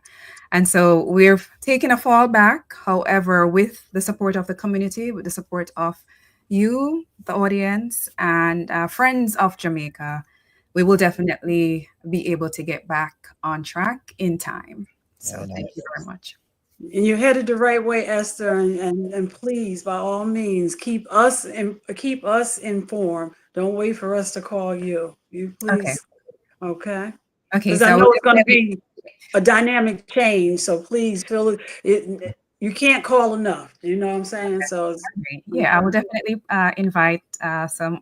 So the other commissioner from Jamaica is Commissioner Thompson, who I did ask her if she wanted to come on, but she's unavailable. So I'll definitely have her, and I'll invite our Deputy Mayor Ligia De Freitas, who manages the commissions, the Caribbean Commission, Hispanic Commission, and the African Commission. And so they're also a resource you can reach out to. They're at City Hall, second floor, 218A. So definitely reach out to them if you wanted to contact us and you can't get me. The Office of International Relations and Diaspora Affairs is available for you to reach out to. Thanks, Esther, and God bless you and your family. Thank you. Thank you for having me. Very good. Very good. Very good. Good to see you, daughter. Okay. Now let's get ready for our next segment. Okay. Hey, Bashir. Hotep, can everyone hear me? We can hear you, Bashir. All right. Assalamu alaikum wa rahmatullahi wa barakatuh. Wa alaikum salam. Hotep. For those of you who tuning in who don't know what Hotep means, Hotep is an actual word. It means it's an ancient African Kemetic Egyptian word for peace. Some historians argue it is the oldest written word for peace, and if you know history, and if you know languages, the root origin of the world's languages go all the way back to the Medu Neter. And the Medu Neter is what Europeans call they call it the hieroglyphics. All right. So Hotep. All right. But most of us from the hood just, we just say peace. Que pasa? Que pasa, que lo que, but I'm, most of us, but I'm putting up. As a teacher of history, you're going to walk in with a history lesson. but because of the great work of Muslims in the city of Newark and in this country, Assalamu alaikum resonates with everybody. Muslim and non-Muslim, Sure you'll does. get a response. That's That's right. right. Alaikum salam. Well, like You Or know, and any other city in the and country. as our knowledge Yes. of Islam is growing, we Mhm. we're adding more to it. So we say assalamu alaikum wa rahmatullahi wa barakatuh, and that simply means may God's blessing, Be upon. peace, right, and mercy be upon you. But like I said, man, because of the great work of Muslims in the city of Newark and around the country, Islam is resonating with the people. And the brother that just recently returned to Allah subhanahu wa ta'ala, he was an imam, co-founder of Masjid Ibrahim on Chancellor Sorry for your Avenue. loss, Bashir. Sorry for your That's loss. Mustafa El-Amin. Yes, in Right. fact, Bashir, take a minute and introduce And yourself. hi, Imam Derek. How are you, sir? Don't I'm tell great. Dale. Can you guys Jump in. hear me? We Can hear you you guys Yes, hear fine. me? sir. We We hear you hear you. loud and clear, No, brother. we Okay. hear you fine. Well, I How mean, are you? How are you? Peace to you.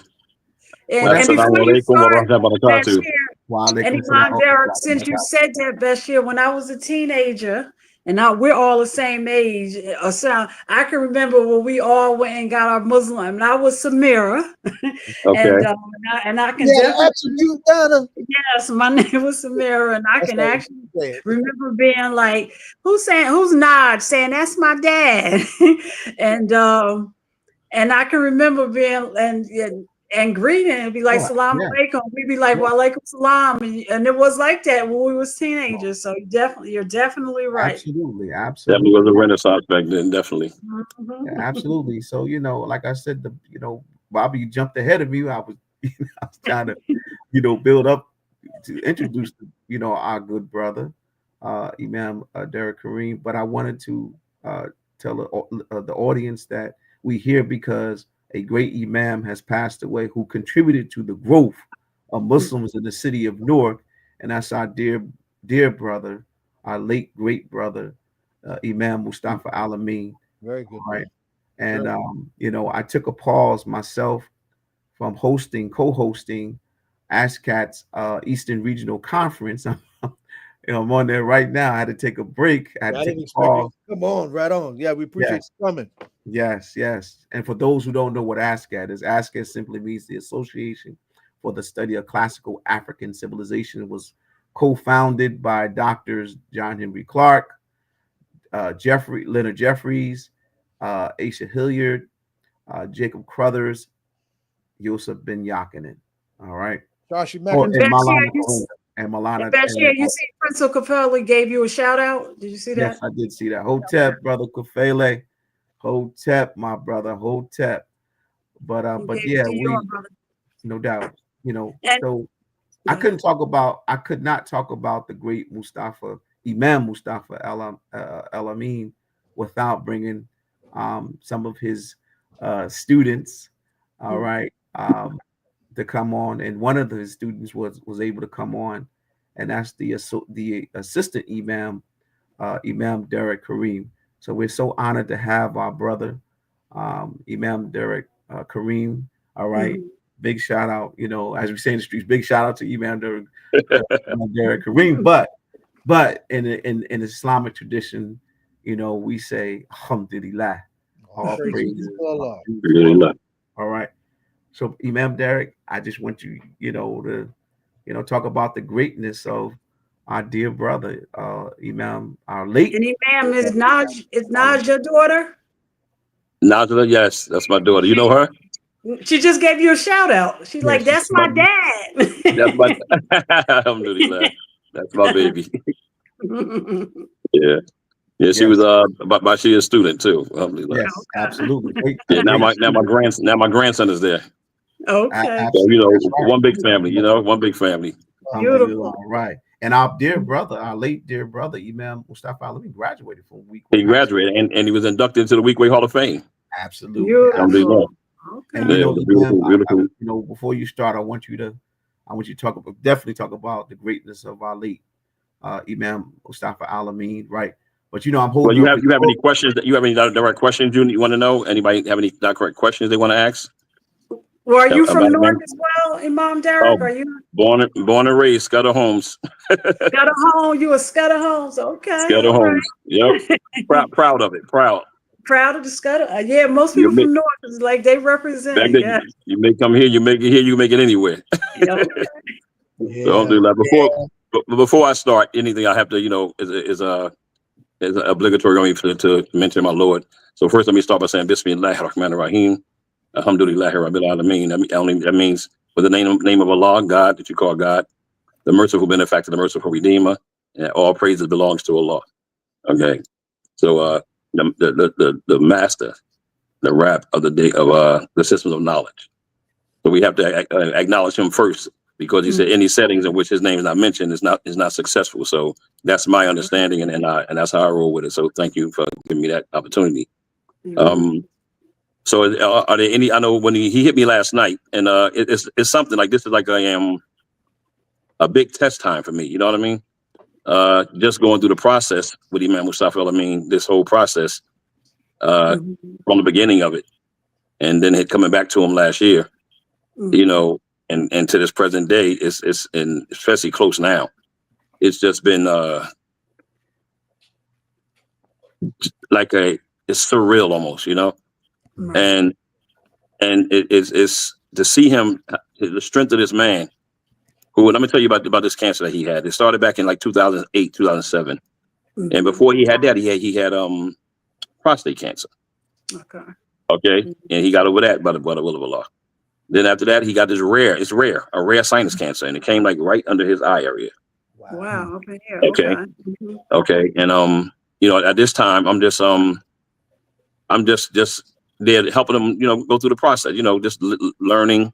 And with me, you know, we're not too big to do anything, so I'll clean the mash shit. I'll do whatever we got to do. You know, you want me to lead, I lead. You want me to serve, I serve. That's what we did. So, you know, when that came, you know, they had to do a surgery on him, and they almost took his eye. You know, it came so close, millimeters from his eye, that he had to shop for an eye, and he wanted to tell everybody his story. And they were so successful that they just missed his eye. And when he told me, he called me to the house to see him like that, it just broke me down. So in that time, you know, he still was plotting and planning, you know, this move that we did right here to the big 392 Chancellor Avenue, Imam Mustafa El-Amin Way, that intersection that they just named him. Thank you to the city. Yeah. So through this whole process, he, you know, nobody really knew he had cancer, and it was between me and him and his family. So he's still teaching, you know, teaching on the book and teach on the book, you know. Wow. And he's just so resilient. And I'm watching this man. So, you know, I'm thinking I'm a strong man already, you know. I'm raised, you know, mother, father, strong mother and father, strong man in my family. But when I came to him, you know, you learned a lot when you were him. You know, he was so humble, yet so powerful, you know. To see him work through this, what he had, was just inspiring. I mean, I'm always loyal. I'm down with you. I'm down with you. You know, I'm by your side. But to see him work through this thing, and he actually did in this process, and Bashir, you can be my witness. He did, there's 114 chapters in the Quran. He did a series, a CD series on all 114 chapters. That's right. While he had this. Wow. You know what I mean? So imagine that kind of man. And he always told me, you have to have the single-mindedness of purpose. And that's how he moved. He was a strategist, a very, very intelligent man. And he taught you to pull yourself out of these situations. He said, pull yourself out of these situations like a 360 and look at it with a 360-degree view, and then you move on things. And that's the way he moved. And I learned that. I learned that from him too. Like, instead of reacting to everything, you pull yourself back and you look at it first and you think. And he was a really good strategist and a very intelligent man. Even as a school teacher, you know, like who was that? It was what's her name? I'm sorry, I'm so out of it right now because of this. It's like my mind's like brain fogs. The great the council at large. You know what I'm talking about? North Council, a woman at large. Right now, Councilwoman Roundtree, yeah, that great woman. Yeah. she was full of energy, and she spoke the day that he gave that they dedicated the street, and she was saying how he spoke to power. Yeah. And the first time I saw him speak to power, he was at his school in Montgomery. He was a teacher, and they was trying to Montgomery, Alabama. Montgomery down in it used to be Montgomery. I think they changed it now. Right down in Newark on Montgomery School, Montgomery. Montgomery School, yes. Montgomery. They told me to change the name now. So he was a school teacher down there. And I went down there and they was trying to do a disservice to the teachers, the union, I think it was. And the way he came at them, and I never saw him like that. You know what I mean? I just know this gentle man. And the way he came at them and made them pause, I said, okay, you know, a little strong there. You know, the way he moved in certain situations, it caught my attention. And I said, he really stood for something. And the way he addressed the community here, you know, he served so well here. You know, he changed lives. You have people that to this day, they tell me that their stories of what he did for them. Probably that he never told me, you know, they telling me now. And we was close, like we was intimate. That was my companion. That was my like a father figure to me, you know. And to hear his greatness that he did in private and in public. And I think that's what leadership really is. You know, you learn to serve as to lead, and lead as to serve. So I made sure that when I served, I was going to serve well. So I served him well in death and in life, and I served him well, giving him all his rights in death. And you don't know the void I feel right now. You know, it's that what they say, you don't know what you got till you lose it. I didn't take it for granted. Yes, right, brother. But you know, we as a people, I was listening to most of your segments for the other sisters. You know, with the hurricane that hit Jamaica. May Allah be with them and give them relief. And the other segments too, the political segment, the young man saying why he got into it. So listen to all of this here. And we need men and women that can stand. And like the guy say, I'm not bought and sold. I'm coming in this thing because I want to make a change. And that's what Imam Mustafa did. He wanted to make a change. He saw that there was a need. We had our leader who passed away, Imam Muhammad, who he looked up to. You know, that was like his big father, like his father figure, and they were close. So he wanted to help him, and they did that as a young man in his 20s. He started writing books and doing things to help out. And he didn't make a move. Say it again, Bashir. No, yeah, some of his books right there. Yeah, I went back to the 70s. What book is that? Okay, Malcolm X and Alexander. Okay, I got it. Right. You had two. In the beginning, you had 2 books up, Bashir. Yeah, he had 9 books actually. That's right. No, I said Bashir. You had 2 books up in the beginning. Didn't you have another one? I have some of his books. I have some in my library behind me. You know. Okay. Right. I actually read his books. All right. This is one of them, and this is the other one. Okay. And you see that? All right. This is very yes. I'm going to drop all of those books. Yeah.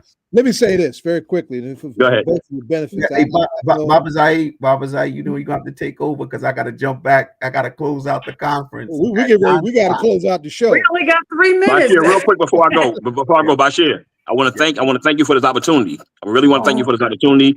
You're a man doing great things, and you don't sit still. You need to sit still sometime too, brother. I'm watching you.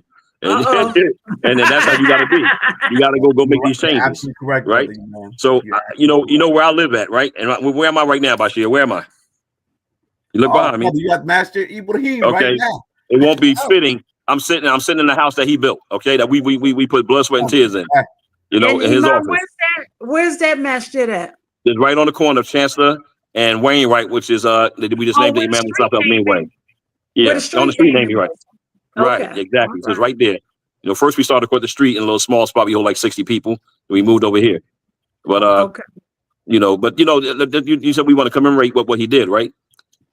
We was about, he's about making sure that, like we were talking about our black people, right? Muslims are all it's for everybody. Islam is for everybody. That's right. But sometimes we get marginalized. You know, there's still kind of little things where people don't want to accept us. Our skin color. So Imam Muhammad. And along with him, when he finished after Imam Muhammad, he made sure that he fought and spoke up for our people, and went into rooms that wasn't so inviting to us, and explained that and showed the intelligence of our people. You know what I mean?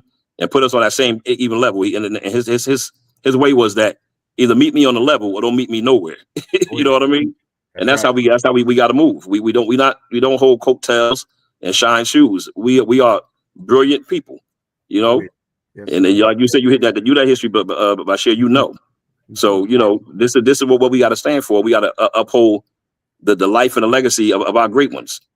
Starting from Imam Muhammad, Elijah Muhammad, You know, no matter who you look at, that came to make a change in our people, in the life of our people, and they don't have to be Muslim. But one thing he did, he was part of an interfaith thing that went over to the motherland. You know, it went over to the holy land. That's right. Jews, it was with Jews, Christians, and Muslims. You know, we got to be about balance. You know, no, everybody's not going to be Muslim, everybody's not going to be Christian, everybody's not going to be Jew. But you got to bring, y'all know how to have a balance, and that's one thing he did for the community, and they saw this. He even was loved by the Masons and the Shriners, books that he wrote about. And I went and met with some of them. They love him. They use their books in their lodge. You know what I mean? So there's got to be a balance. It's not always about you ain't Muslim, you going to hell, get away from me. We got to be people of balance, and that's what he brought. That's what he brought. It doesn't. Yes. It looks like you have a torch to pick up and carry, and you don't have to wait for Bashir to bring you. You just got to send a note so we can make some space for you to come on and let us know what you are doing over there at the masjid. Alhamdulillah, I appreciate that, but let me tell you how I move. I move with the chain of command. I move with the chain of command.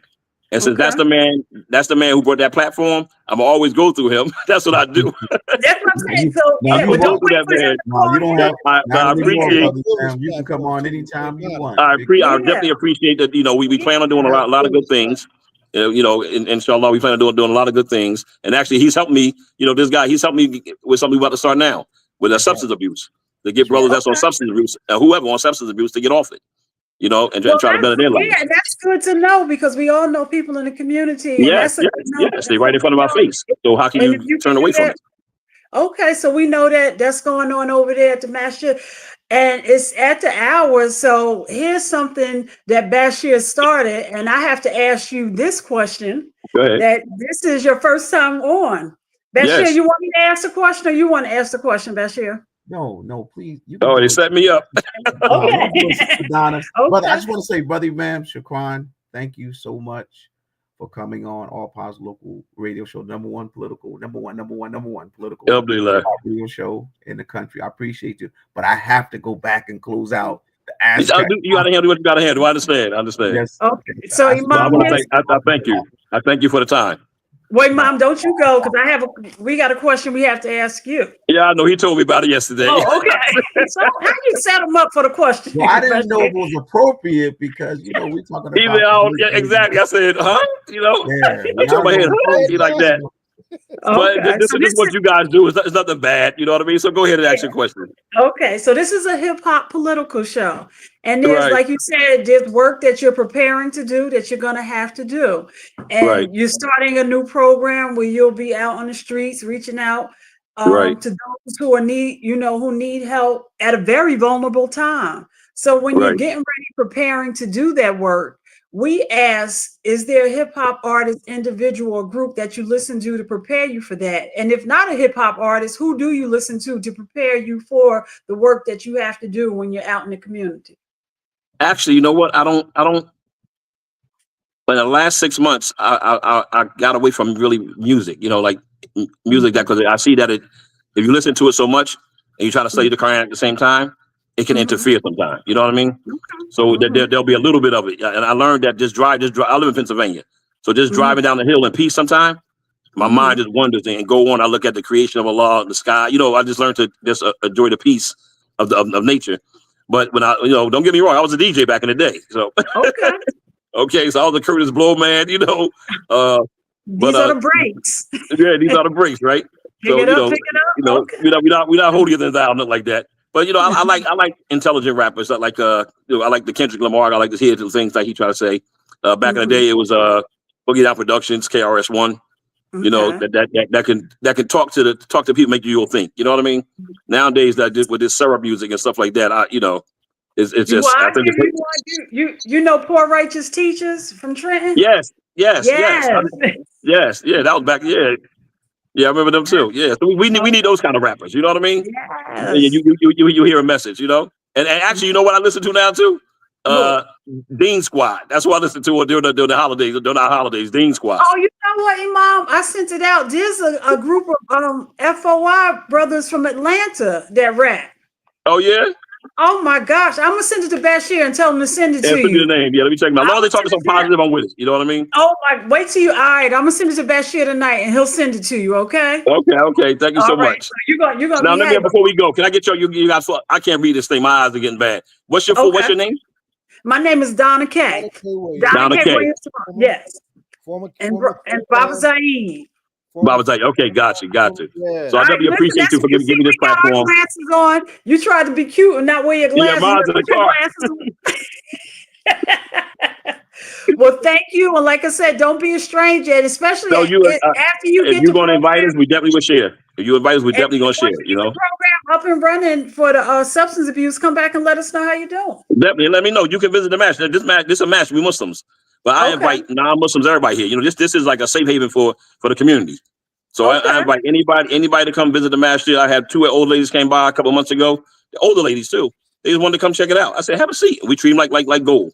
So two women of wisdom. Yeah, exactly. Right. Two grandmothers. Yep. And they came and they said, I was like, that was, it was actually the first day I invited non-Muslims, but they wasn't on my platform to hear it. They was coming. They want to know what's going on in their block. That's right. So, you know, we open. We all got to be open to God's word. You know what I mean? And so what's the address? You said what? Chancellor Avenue. 392 Chancellor Avenue. Chancellor. Or come right on Imam Mustafa El-Amin Way, Wainwright.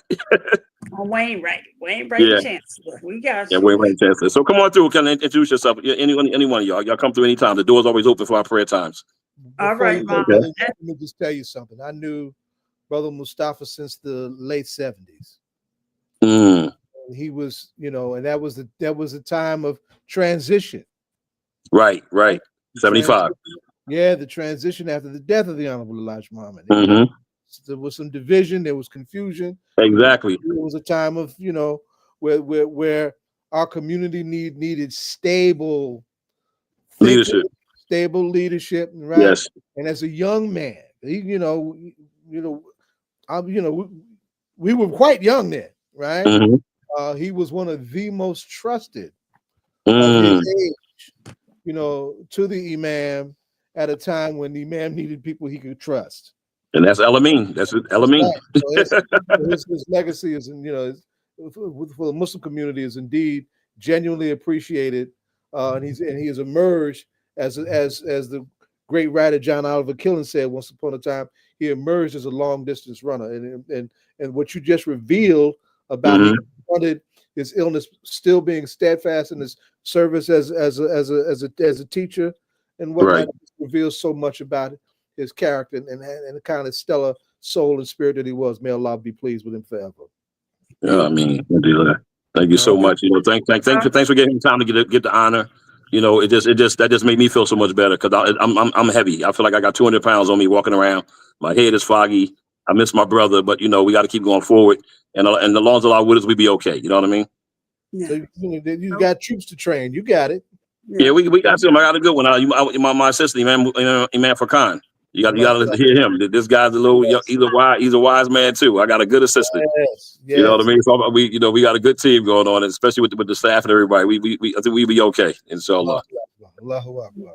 Well, we appreciate and like I said, don't be a stranger. Have a good weekend. Will do. Thank you so much. Thank you much for the opening. Okay, we'll definitely talk again, inshallah. Okay. Assalamu alaikum. Peace to you all. Wa alaikum salam, beloved. Bye-bye. Rafisa, come on up and take us out. Rafisa, you in the background? There she go. And Imam, you can just cut off. Okay, thank you. Okay, all right. Any outgoing announcements, Donna? No, Rafisa, you there? Where you go, Rafisa? Okay. I'm right here. There she goes. I'm here. All right. Okay. Yeah. So no outgoing. As we close out this month. I was going to say as we close out. As a reminder, this was breast cancer, and as Imam said, just lost to cancer. And so this is cancer, you know, just not breast cancer, but Cancer Awareness Month, and just take care of those around you, and don't forget to get screened. And although it's the end of the month, you can still get screened all year round. So please take care of yourselves. And don't forget, next time we will talk, next Friday, we will be talking about the outcome of the elections, whether you're voting for council, city council in Newark, school board in Orange, your assembly seats. There, wherever you are, there may be many things on the ticket. Over in New York, there's some, I believe there's some questions on the ballot. Please get out and vote. Sunday is the last day for early voting, and then Monday you have to show up on Tuesday. So please, by all means, get out and cast your vote. Thank you. On this end, several things.